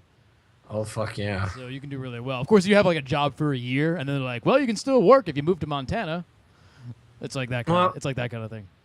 Well, I'm if I have to find a new job, I'm trying to stay within the college, because if I do that, if I get a full-time position, they have a program to where if you're an employee for at least a year, every semester you can take a college course at any college anywhere in the world, and they will pay 75% of it. Oh, nice.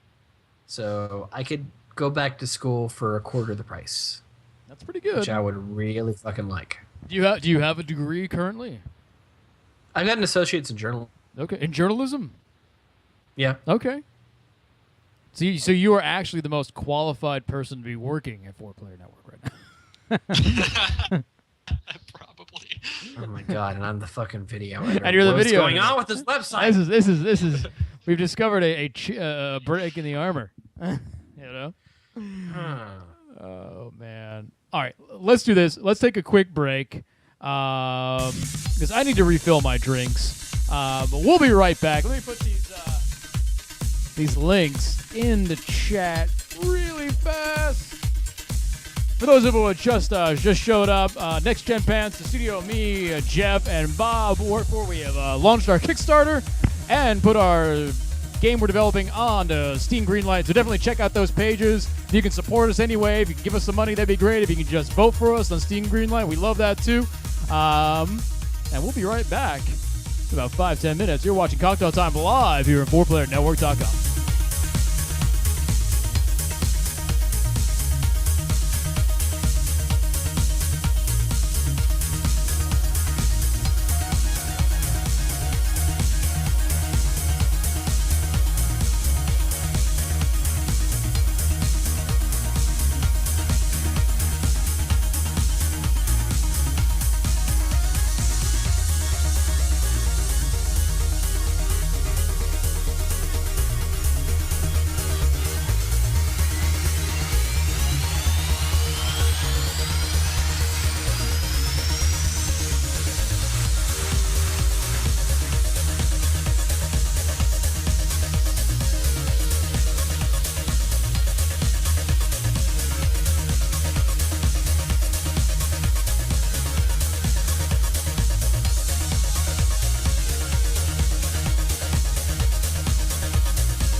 everybody. We are back.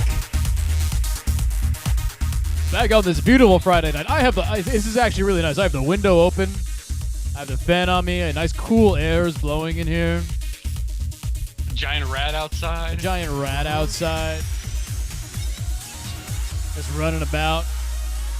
Anyway, thanks everybody for I can't speak. Thanks everybody for watching us tonight here at 4playernetwork.com. You are watching Cocktail Time. I want to thank everybody who came on in, especially thank you to our subscribers, people like BioPower, people like Adja Badja Badja Badja Badja, people like Reborn Revolution and Big Baz and Smetta Jelly and Sarles. Jesus Christ, it's like a subscriber avalanche. People like Shy Tai. If you do like what we do here at 4Play, we ask you to think about subscribing. You can do so on Twitch TV. But more so than that, tonight at least, if you're just joining us, Next Gen Pants, the studio that Bob has started, that I work for, that Jeff and Matt are also involved with, they work for as well. Tonight we launched the Kickstarter for our game Tetropolis, including our Steam green lights. So we ask that you check those out. Say yes on Steam Greenlight. And if you can help us out financially on Kickstarter, we'd appreciate that as well. Looking to make a kick-ass game called Tetropolis. And we can only do it with your help. And we appreciate any help, any support y'all can give us. So there you go. There you go. You know what we haven't seen tonight? We've not seen Drunk Division tonight. No, it was kind of. I hope they're okay. I hope they're okay. You never, like sometimes they're. What could have happened to them?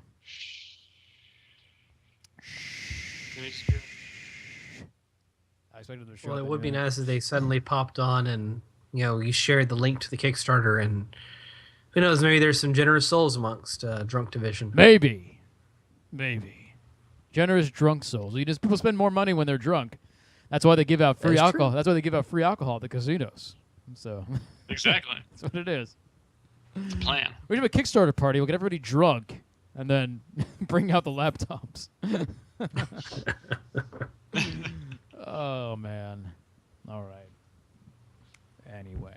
Video games. Video games. It's like nothing. You know what I've been playing? You know what what's funny? The only game I've been playing this week is Ingress. That's it.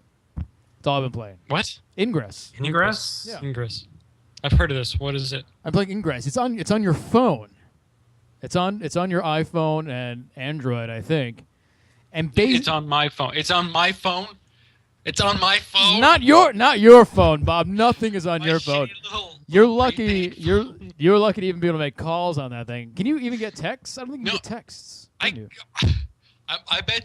bet you, my phone calls and does texts better than yours. I doubt that. It doesn't do anything else, but it probably will receive calls and send texts better than your phone. I don't know better. I can text you, like I can text you dick pics. I just charged my phone for the first time in 2 weeks. Really? Oh, that's something. What? That's something. That is something. Yeah, I How can't. about you do that? I can't do that. It doesn't do anything else, though. That's the thing. I'm very practical when it comes to technology, and it takes me forever to upgrade to expensive technology. But I will do it. I will do it eventually. I can do that Phones- if I don't turn it on. That'll work. If you don't use it. If I don't use it, that'll be Now, the fine. big thing for me is, like, obviously, I can do everything I need to do on a smartphone, on my computer, on my laptop, on my tablet. Mm-hmm. Like, I don't need it to be on my on a phone. Like, and usually I'm within either reach of a computer or a laptop or a tablet, or it can wait. Right. But how are you supposed to do the indie game developer thing and test out Tetropolis on your Android and Apple devices? Bob is a hipster indie developer. That's why I'm running a Tetropolis on an NES. Mm-hmm. No, On a what was it? The I have little an black Android and white tablet. ones. Yeah, Yeah. a little Android tablet I run it on. Yeah, we actually I do also have. have the Ouya. Yeah, we have it running on the tablet. So there's that. Okay, that's I good. ran it on this tablet. This is the first thing that the first non-PC it ran on was my tablet. Who It knows? ran at That could 5 be an frames a second. unannounced stretch goal. Yeah, tablet. Oh, I don't know. Virtual D-pads, whatever. Well, they're making a lot more controllers that plug right into your tablets and stuff. Yeah, like Yeah, we the have certainly Shield. discussed doing a possibility of porting to like an iOS or something like that, because I know they have a supported Apple controller, and it might be easier now that we're doing an audio Ouya to port it to an iOS. But I mean, there has to be the market for it, and I don't know if the pricing would actually match our match what we're doing with it. I mean, it's a strange thing when you bring a PC game to an iPhone. It usually goes the other way around. It Right. very rarely goes that Yeah, way. but there's been some very successful PC to iOS and Android ports. Yeah, and like I said, we're open to it. It's just whether there's a market for it, and it's gonna be worth our time porting it. Oh, what if since your phone, the advanced phones will have a gyroscope inside, what if you tilt the phone to tilt the rooms?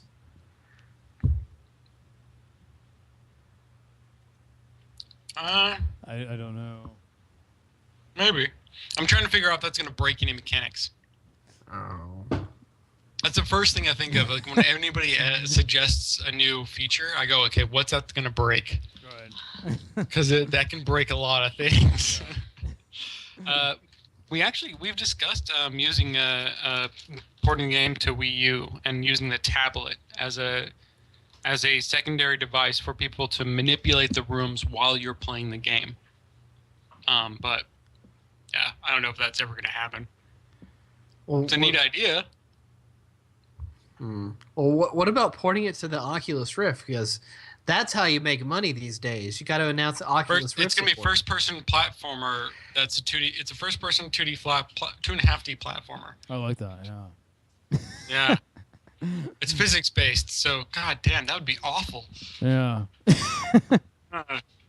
It's all momentum-based, so you feel like you're constantly gonna throw up. Like you're constantly. It just feels like you're constantly falling over rather than moving Exactly. anywhere.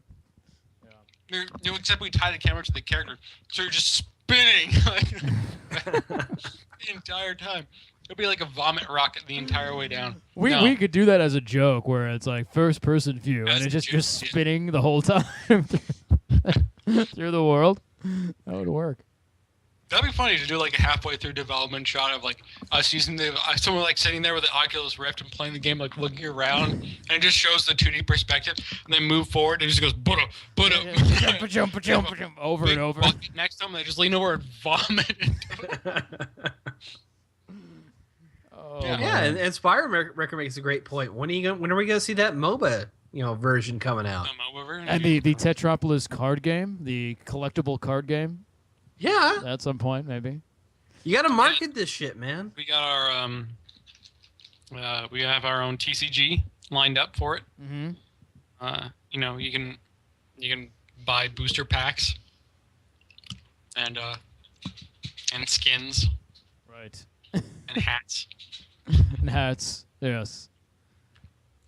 XP boosters. No. No, damn it! You never like my ideas, Bob. I quit. never do. I quit. You can't quit. That's true. That's true. I can't quit. You're invested now, bitch. All right, it's fucking 10 o'clock already. Oh my god, let's do some news. The big one is Twitch. Twitch is ruined. So here's the thing about Twitch. I hear they're backing off on this whole thing a little bit. Yeah. Like they are At least realizing there's some backpedaling going on. they They're realize the error backpedaling in on their two ways. aspects. Why don't you lead us off, Chris? First of all, let's explain what's going on. So this past week, Twitch publicly at least shit the bed. They announced essentially in conjunction with their full merger with Google, or their Google buyout, they announced a wide variety of changing services and terms of service rules. And amongst other things, they implemented a audio detection system for copywritten music, and it is incredibly broken to where it can't tell the difference between ambient music that is inherent to the game and actual copywritten music. And so it is artificially blocking the audio of every video on demand clip that is being put up on Twitch. Wow. Yeah. What the? Who is sending me stuff? What is this? Oh, Bob. I'm chatting with Bob on Skype real fast. Ah, okay. Yeah. So this is this is from the YouTube Twitch merger. I was saying not too long ago that good things are coming out of it, and they were. There was some really cool stuff coming out of it. Now we're starting to see some of the negative stuff coming out of it. And one of the things that people were really worried about was the content ID stuff, and if that was going to be coming to Twitch. And it looks like the overlords at YouTube are trying to get that on right now. Yeah, they're not blocking the actual video. They're just muting the audio for videos on demand. They're not blocking live videos and the audio from those. Right. So as long as your stuff is live, it's okay. It's going to come across just fine. But when that becomes a highlight or archived in a channel, the ID system, if it detects something with it, it will block a portion of that video, if not all of it. Well, for every hit, every flag that the automated system gets, it's 30 minutes of mute. 30 minutes of mute time. And that's bullshit. And it's automated. So there's things getting flagged, like someone said in chat just now, like the game's own music will trip off the automated flagging system, and it'll cut the audio. Yeah, Crypto the Necrodancer, their official channel, is getting its audio blocked for its own music that it made. How is that? That's not a content ID system. That's not a content ID system. That's just a randomized, this sounds like music system. Yeah. You know? Like I mean, there's a difference between detecting, I don't know, fucking copywritten Beatles or whatever music you play on this. Sure. And, ambient music from a game soundtrack. Its own game on its own channel. This system, you simply cannot implement a system like this big and this overbearing when it doesn't work. It clearly doesn't work right. It's ridiculous. Yeah, it's been a little stupid. And they also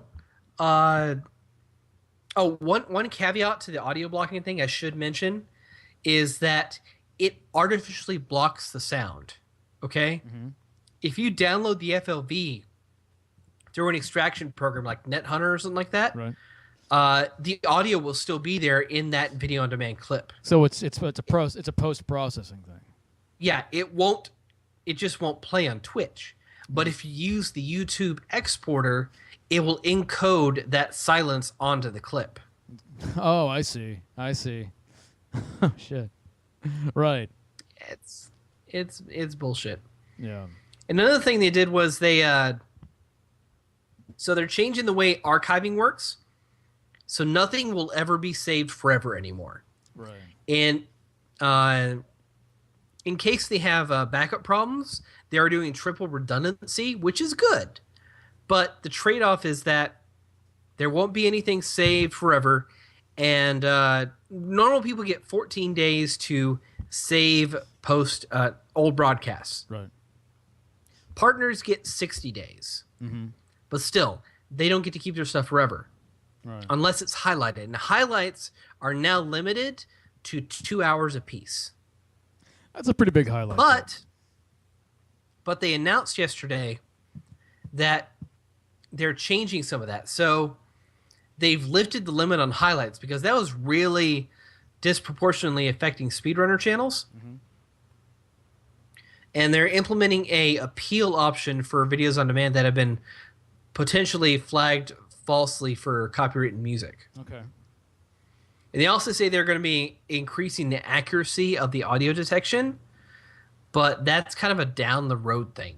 Oh, that's down the road. So we're gonna keep it implemented, and just fuck with everybody for the entire time until we actually get it working right. We're not gonna take it off and stop fucking with you. We're gonna fuck you and fuck you hard until we get around to actually making sure it works correctly. Yeah. Jesus Christ. And they want to, again, down the line, implement a counter to the copyright system, to where there's like a purchase or a shared revenue option for channels. Mm-hmm. So you get to keep your audio, but you lose something like your ad revenue or something like that. Right. Ew. So, Mike, like I can see a lot of game companies wanting to get on this. So if you're broadcasting a certain game, they're going to be, oh well, we own that revenue. So, this is a slippery slope. I don't see this ending well. Yeah, it's pretty much bullshit. Well, yeah, that's what's been going on with Twitch, and I can tell you that 4Player has been affected by it. We've had a bunch of videos that have been flagged. Right. And I mean, part of this is that Twitch is a big company getting much bigger, and there's going to be growing pains. Anytime this happens, there's going to be growing pains. I just, this content ID system that they've implemented, it's so heavy-handed. And they didn't even announce it. They didn't test it out. Right. They just fucking released it. They released it onto the thousands of channels that are out there and just bitch slapped all of them. Right. And it's wrong.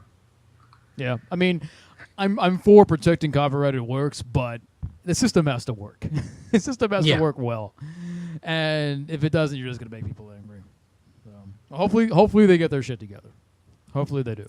Because I tell you, if they're now potentially owned by Google, so I don't trust that. Well, if they don't get it together and they don't fix their stuff and they don't they don't provide an environment for gamers to stream the way they want to without being too overbearing, there will be another service that will pop up that will offer that freedom, and people will flock. There's already many services that are there already. Yeah, they're already there, and they will gain in popularity. People will leave Twitch. I mean, it doesn't matter if you are a site on the internet, it doesn't matter how big you are anymore.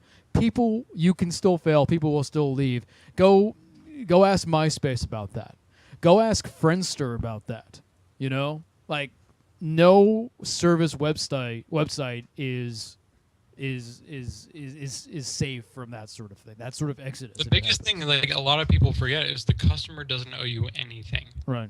If there's a better service, they will go to it. Well, and the thing is that people need to remember is that Twitch doesn't actually provide any content. People provide the content. Twitch just provides the platform. But if people leave, Twitch ceases to exist.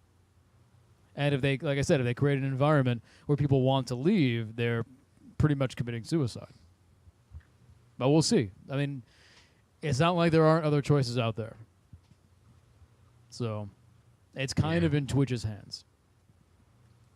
And they have Butterfingers. We'll see. All right, next news item. Yeah. Well, most recently, a old publishing brand has somehow been revived and is going to be somehow revealed at Gamescom next week. Oh, what is this? It's Sierra. Oh, So I heard about this. I didn't hear about. I don't know what this story is, but I was going through my phone today and I saw the Sierra logo pop up, the old one. I was like, oh, that brings back memories. I used to play these old games. Everyone did, at least my age. So tell me about this. I'm kind of interested in this. Wait, doesn't EA? And who owns Sierra? It was Lucas. No, it's owned by Activision. It's Activision now? Okay, that's yeah. Okay. I mean, Sierra's been dead for, what, a decade now, at least? Mm-hmm. At least. They were doing a bunch of adventure games back in the 90s. Yeah, and a teaser site at Sierra.com has opened up, and it's a new logo sequence that's teasing something for Gamescom. Mm-hmm. And I have no idea what it means. Does this mean, like, new adventure games? Does this mean a new development studio called Sierra is being made? I don't know, but just they're teasing it, and we're gonna hear about it hopefully next week. They might be the best thing. What? They might be putting out new HD versions with redid graphics. That could be something like that. Well, I mean, with the recently announced Grim Fandango HD and the Secret Monkey Island recently. Yeah. I mean, Another- the Double Fine adventure game, Broken Age. I mean, Yeah, the re-release of Another World. Like a lot of these old adventure games are kind of coming back. They made a new Tex Murphy game. I'm not sure if that's been released yet, but a new Tex Murphy game. It is. It's out. it was in May. Okay, yeah. So I mean, there is a revival for this sort of thing. So it's possible that there'll be there's a market for it. There's certainly a nostalgia market for it. Oh yeah. This game is getting old. Well, and quite honestly, I think if they want to be able to adapt to the more modern market, I wouldn't be surprised if Sierra's. I mean, they look like there's definitely copyright Activision Publishing Incorporated. It would be nice. I mean, this is completely optimistic. If they were actually more outreaching to independent developers that are willing to do and take the risk on themselves to make new adventure games. Yeah. Oh, if it was like a Second publishing, if Sierra was a publishing service for indies, Yeah, and they offered a decent deal, I mean, good God. that would be pretty good. There's a lot of indies that want to make point-and-click adventure games. Yeah. I mean, it doesn't have to be just point and click adventure. I mean, it could be anything. Because I mean, Well, there's indies not need really better a publishing. there hasn't been a indie friendly major publisher out there really. Yeah, the biggest I can think of is Devolver. I mean, Devolver, but I'm talking like even bigger than that. I'm talking like EA or Ubisoft. At that scale, it doesn't exist. Yeah, but I mean, this might be the first shot in that. So. Yeah, I mean, aside from Sony, there's really no one at that level that's doing much for independent developers. Yeah. In other news, in the continuing trend of Xbox One titles previously exclusive coming to PC, Crytek has announced that Rise Son of Rome is coming to PC. The old wait. Oh no, the new the PC. Oh okay, yeah. Yeah, they've in light of their recent financial turmoil, they've decided that porting the game to make a quick buck is in their best interest. For some reason, I was thinking of the old Son of Rome game or whatever it was for the PS2, whatever that one's called. The Gladiator Brawler thing? Yeah, I was thinking of that for a second. I was like, that's coming to PC? They're doing an HD release? That'd be fun. That would actually be kind of. I would be more so excited for that than Rise Son of Rome. Yeah, I heard that was pretty good. It was good, yeah. Brad played a bunch of it on the feed.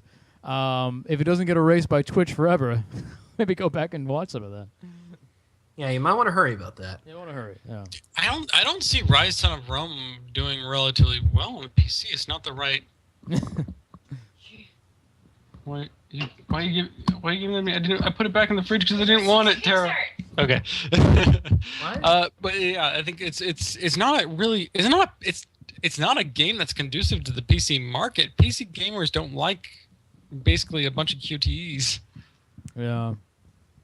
It's not hardcore. You're not gonna get the hardcore market. You're gonna get people who are derisive of it because it's not hardcore. You might get some people for it. It's gonna look good, but that's what I'm saying. You know what PC gamers do like though? Games that look really benchmarkers. good. The benchmarkers. Yeah. They're the ones that are gonna get it and try to get it looking as good as possible. It's gonna but they like the benchmarkers that actually have a name. It's gonna be a screenshot game. Yeah. And it's going to support 4K resolutions. So yeah, see that's what it's about. Oh yeah, then that would help. I can see that definitely helping a little bit more. But like, I don't think it's gonna be for. Yeah, I don't know. The game itself, like from everything I've heard of it, everything I've seen of it, it's an okay game, and I don't see them doing any better on the PC market. Yeah. They'll probably sell more on the PC market than they did the Xbox One because there's more PCs than there are the Xboxes. So there's that. If they price it right, if they don't charge $60, if they charge 50 or 40, they're gonna fucking charge $60. Oh yeah, I know. It's Crytek, but there is that optimism you have to have. In other port news, a 2012 game is getting a re-release on the Xbox One and PS4. Can you guess which one? Wait, a 2012 game Mm-hmm. is getting released on the Xbox One and the PS4. A 2012 game. Sleeping Dogs. Yes. Ah. Oh shit. Shit. Yeah, it's called the Sleeping Dogs Definitive Edition. I love Sleeping Dogs. That's a great game. It was a good game. Yeah, it it's was. coming with all the DLC. It's going to be running 1080p 60 frames per second. And for some reason, for a 2-year-old game, Square Enix wants to charge $60. Of course. It's a of new course. release. Hey guys, it's brand new. It's a brand new $60. one. Yeah. I'll probably buy it eventually. But That's a get it on sale price. I mean that should be $40 is the maximum for a 2-year-old game that you should be paying. I agree with that. But the thing is though, on the PS4, like nothing's coming out. Everything's getting delayed to 2015. They got to put something out. They need to sell some games for this thing, you know? And there's some stuff coming in October, I think. But I mean, not as much as there was. A lot of stuff got pushed. So I think they're a little worried about maybe game sales in 2014 for the system and that lagging behind a bit. So they're trying to just, let's make this, let's make that. But you know what? I mean, like I said, Sleeping Dogs is a great game. If it's updated graphics and it's got all the DLC, I never played any of the DLC. I love the combat system. It's just a fun game. You know, sure, why not? And did Sleeping Dogs do very well? I mean, I would imagine there's probably a ton of people that haven't played that game yet, right? I don't think it sold all that well, actually. I mean, I think it sold maybe like 1.5 million copies, but Square Enix, I mean, these days they think 4 million copies is a failure. Yeah, well, yeah, So- yeah, which is kind of crazy. But you know, maybe it'll put some new life into it. Yeah. So Speaking of games that have featured a delay, Evolve has been pushed back to February, unfortunately. You know what? I'm okay with delays these days. I know it just seems like I was just bitching about it, but I'm okay with delays these days. I'd rather a game get delayed and be good. And Evolve is one of those games that I'm really kind of excited about and I think can be really great as long as they put in the extra time to really balance this thing out. I think it could be fantastic. So one thing I'm afraid of with Evolve is it coming out and it being sort of the same story as Titanfall was, where it doesn't feel like a complete experience. There's not a lot of meat there. I mean, Titanfall was fun and the multiplayer was good, but it was really lacking in the gameplay department. Not the gameplay, but the The story. just story and just everything. You know, it was really lacking in everything. It seemed more like a Call of Duty mod than anything else. And Evolve has a great idea, but it needs to have a little more meat on its bones, I think. I think they looked at what a flash in the pan Titanfall was, and they want to avoid that. Yeah, I mean, the biggest draw for Left 4 Dead for me was the versus mode, and they didn't announce the versus mode until like 3 days before the game came out. Oh, really? I don't remember. And that turned out to be the best part of that game, the part that everybody played. You know what's funny? I never liked the versus mode. I was always into the co-op. Really? Yeah, I never really got into the versus. I tried it, and I was like, it was just okay. Oh man, once you figured out how the game worked, and especially in like the first 6 months of the game, in which there were a lot of broken rules, like the Hunter Jesus leap, or the tank parking. Tank parking was hilarious. I have no idea what you're talking about. Okay, so real quick, hunters, when they pounce on somebody, if they get a certain distance away and complete a successful pounce, they get bonus damage based on that distance. Mm-hmm. Well, there were maps in the game to where you could jump off like the top of a 10-story building, and if you time your jump just perfectly and land on the guy, you'll knock off a quarter of their health instantly. Oh. In addition to staggering everybody in like within a 3-meter radius. Right. So you could really take them down to at least half health in just a couple seconds. Right. And so that's what my friends and I like to call it, the Jesus leap. And then tank parking was a hilarious concept. So when the infected team spawns a tank, the person in control of the tank will lose control if they are unable to hit a survivor or cause damage after a certain amount of time.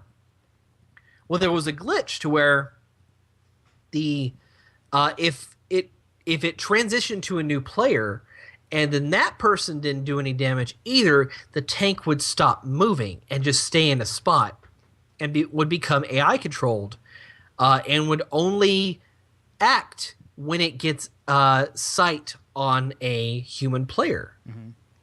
So what you would do is you would find certain locations on maps, like in the No Mercy Hospital on stage 4, there's a vent overlooking the elevator. It's an event where you have to summon the elevator and a bunch of hordes come. Mm-hmm. The humans have to walk underneath this vent. So what people would do, including me, I love doing this, I would take the tank into that vent and I would have him looking down over that spot. So as soon as they start up the event and they walk underneath the tank, it would activate as an AI and start attacking, and then the 4 infected people, including me, would swarm them. So there'd be 5 special infected attacking him at one time, in addition to a horde. Right. It was terribly broken, but it was hilarious. Oh my god, yeah, I can see that. I can see how that's kind of ridiculous but fun at the same time. You know what I mean? Yeah, and I don't know. There's got to be more to evolve as it is than what we've played this far. I mean, I understand they've got at least 3 monsters. They may have 4 at launch, but there's got to be more than just the standard hunters hunting the monster. There's got to be some kind of alternate mode, maybe like a co-op mode where it's 4 players fighting off multiple mini monsters or things like that, trying to get into an objective. Oh, totally, because that's what Titanfall was missing, was modes. I mean, it was the same 3 modes all the time, and there were a lot of maps. But I mean, you know, I after the first couple of weeks, I kind of got tired of, I got a little tired of Titanfall. Yeah, same here. And I really haven't touched it since April. But so I mean, the potential's there. I think Turtle Rock can do it. I mean, they did a fucking fantastic job on Left 4 Dead. Yeah. You know, I'm willing to have faith in them. Yeah. And going back to delays, I mean, next year is looking pretty good. I mean, January we're going to have Batman. February we're going to have Evolve, The Order, Witcher 3, and Dying Light, all in the same month. Yeah. Man. Witcher 3. I'm not going to be able to play games until 2016. Yeah. Let me know what's happening in 2016. And we'll talk about it. All right. You'll be able to get some good deals then. Yeah, that's true. All right. Or we'll just pay regular price, but it'll be for the PS5 or the Xbox Exactly. One, but it'll just be updated graphics. Oh, yeah. No, it's the Xbox 2. Xbox 2, right. All right. Any other news? It's almost 10:30. One last thing. Okay. And this is pretty exciting for me. So we all know that Capcom is fucked. They are some kind of a strange Japanese company that doesn't understand the concept of listening to their customers. I just want a new the one with the knights and the aught. They say aught all the time. What's the one where they say aught all the Dragon's time? Dogma? Dragon's Dogma. I just want to do Dragon's Dogma. I don't care about anything else they do. They can, they could never put out another fighting game again, and I would be totally fine as long as I get another Dragon's Dogma. Well, in the meantime, they can kill Resident Evil, all of them, gone. And as long as they gave me a new Dragon's Dogma, I'd be okay with it. I'd be at peace. Well, how about a modern remastering of the 2002 Resident Evil remake from the GameCube? Wait, so is this a Resident Evil remake? It's a remake of a remake. This is a remaster of a remake. So they're doing a double remake. All the way. It's an HD. No, it's an HHD. HDD. Yeah. Double D. No, it's an H double D. H double D. Yeah, I like that better. High definition. So early next year, they're going to be porting the 2002 GameCube remake of Resident Evil to PS3, 360, PS4, Xbox One, and PC. Mm-hmm. The Xbox One and PS4 versions will run 1080p, probably 30 frames per second. That's because the animated still backgrounds. But yeah, they're kind of sort of remastering it. They're putting in 5.1 surround sound support. They're allowing you to have a scrolling 16:9 widescreen mode. So you have to remind me, which game is this? This is a remake of the 1998 Resident Evil game. Which one is that? It came out, the one in the mansion. So it's a remake of a the first remake Resident Evil. of the original one. Yes. Got it. It's many layers deep. It's the fucking I feel inception of like video games. I took the blue pill all of a sudden. Yeah. So it's a remake of the remake of the first game. Okay. How true are they gonna keep to the tank controls and the fixed cameras? It's gonna be fixed cameras. They're gonna have the classic tank controls. They're also gonna have the option to where there is a separate control scheme that allows you to move the character in the direction the stick is pointing. You know what they need? You know what they need to do? Not to cut you off, but if they're gonna do this, they need to stop the tank controls, stop the fixed camera. I want to play a remake of the original Resident Evil with the new Resident Evil controls in the 3D environments. So you don't want to remake. You want to reboot. I want a reboot of a remake. Yeah. I want to reboot the remake. Either way, you disgust me, Joseph. You don't really. What? You know, I hate those. I hate tank controls. I hate the way those old games fucking control. Hate them. Tank controls are good depending on the circumstances of the game. Right. So like the tank controls are good if your hands have been crushed in a meat grinder and you can't use them correctly, and that's the only way you can move the sticks and the buttons.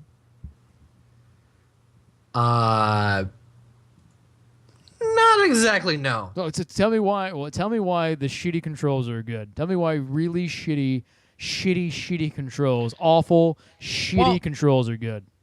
So I think there's an element to it where I can absolutely see this, especially in a kind of a survival horror game like Resident Evil, where having controls where they feel slightly clumsy increases the amount of tension you feel because you do not have absolutely full control of the character. You feel like you can execute a command on them, but it takes a little more fine process movement. Whereas if it's not just going to be down to reaction, you have to you can fumble and be like, oh fuck, oh god, they're on my face. Preach it, Bob. Just preach it. When people there's a little bit of that. When people make this argument, I feel like they're making excuses for bad controls. That's all it sounds like. But it's also it's like hammering nails into your feet to do a marathon because it's more difficult. You know, the graphics in the original, the voice acting in the original Resident Evil is actually really good because the horrible voice acting really makes you appreciate the wonderful graphics. So it's supposed to be that way. You know. Oh yeah, there's arguments either direction, and I can see. And like in Comic Jumper, when they decided to make the ledges you need to jump on the same color as the background environments, it's supposed to be that way because then it just makes it more challenging. It was totally on purpose. This is what it sounds like to me when people make, and not just you both. I mean, people have made these excuses for tank controls, the original Resident Evil controls before. It just sounds like they're making excuses. Well, I happen to disagree with you, sir. I think tank controls in certain circumstances, like a survival horror game, work just fine. So, are you saying the Evil Within should have tank controls to make it to increase the tension? Honestly, I've played The Evil Within. It wants to be a survival horror game, but it's not. Mm-hmm. In fact, I honestly wouldn't count Resident Evil 4 as a survival horror game. Okay. Resident Evil 4 is it's a third-person shooter with clumsy controls that has horror elements. Mm-hmm. Right. So, I mean, But Resident Evil 1 and 2 and 3 and Code Veronica to a degree, 0, I mean, those games, those had fixed camera angles. They had those tank controls, and I thought they worked just fine. Right. There was a level of tension in worrying about your character because you weren't certain whether you could run away fast enough from an enemy. I guess. I don't know. What is that? We're going to have to agree to disagree on this one. Yeah, well, there's definitely an element of making your character feel. I mean, there's got to be better way. There are better ways to increase the tension in a game than make the controls clumsy. Well, no. I think if you can absolutely make the controls feel 100% responsive, make it feel like you're in full control of the character, but having the authority removed from the character in certain scenarios, like either you don't move as fast as an enemy, or Taro was talking earlier today about a pursuer predator. Pursuit predation. And the idea of pursuit predation is that no matter how quickly you get away, eventually the thing that's following you will catch up, and it will be there when you don't think it's going to be there. That's pursuit predation. It's like the Terminator type Or like thing. like Jason Voorhees, like Jason in those movies. Yeah. Well, the whole original analogy was that humans are pursuit predators. Like they predators. They'll be able to like nothing can outrun a human. And the fact that we are bipedal and we can go forever because we can walk the farthest, we can run the farthest out of any animal on Earth. Just the way we're built. For our size, we can, horses and everything can move faster, but we can go further than them continually. So eventually, what you're hunting eventually will stop and eventually die because of exhaustion, because you continue to pursue it long enough and far enough that eventually it cannot go any further. And the idea of like having a pursuit predation or a pursuit predator in a video game where you feel like you have complete control over it, but having something that's perpetually following you and it's inevitable is a terrifying thing. Which Nemesis alone. I was going to say Nemesis kind of does that, but you don't need tank controls for that. It's a balance. It's a balance. True. Like whether you don't want to make your player feel incompetent when playing your game. And I'm posting into chat here a link to one of the remastered screenshots of the game. I'm interested in this. Let's see. It might take you a little load. Loading slows it. Damn, that's pretty. Oh, that Jesus is Christ. a 6,000 by 5,600 screenshot of the game. Nice. And so Really that's reflections. That's the background that you'll be playing on. That is the level of detail we'll be able to see. Wow, that's pretty nice. I So recognize that are these 3D environments or are they? Yeah, I mean they were rendered in 3D in the remake. Yeah. Okay. Just wasn't sure if they were 3D environments or they're just doing the backdrop with the pasted on top type of old school style. Yeah, it's pretty. That's really pretty. It's really pretty. I love the reflections in the floors though. That's the best part. So where is this coming out for? PS3, PS4, Xbox 360, Xbox One, and PC Not bad. next year. Not bad. Early next year.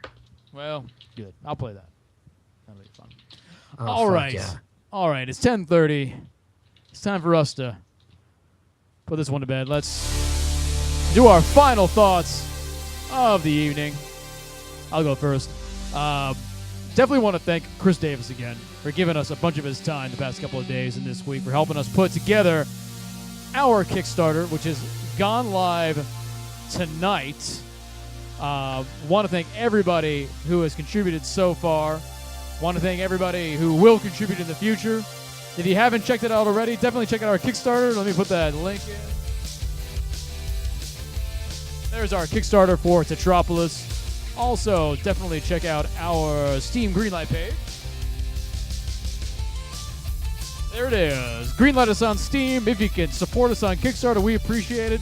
Like I said at the beginning of the show, when we announced this, you're not just supporting us to make one game. You're actually supporting the beginning of a new video game studio that we're putting together.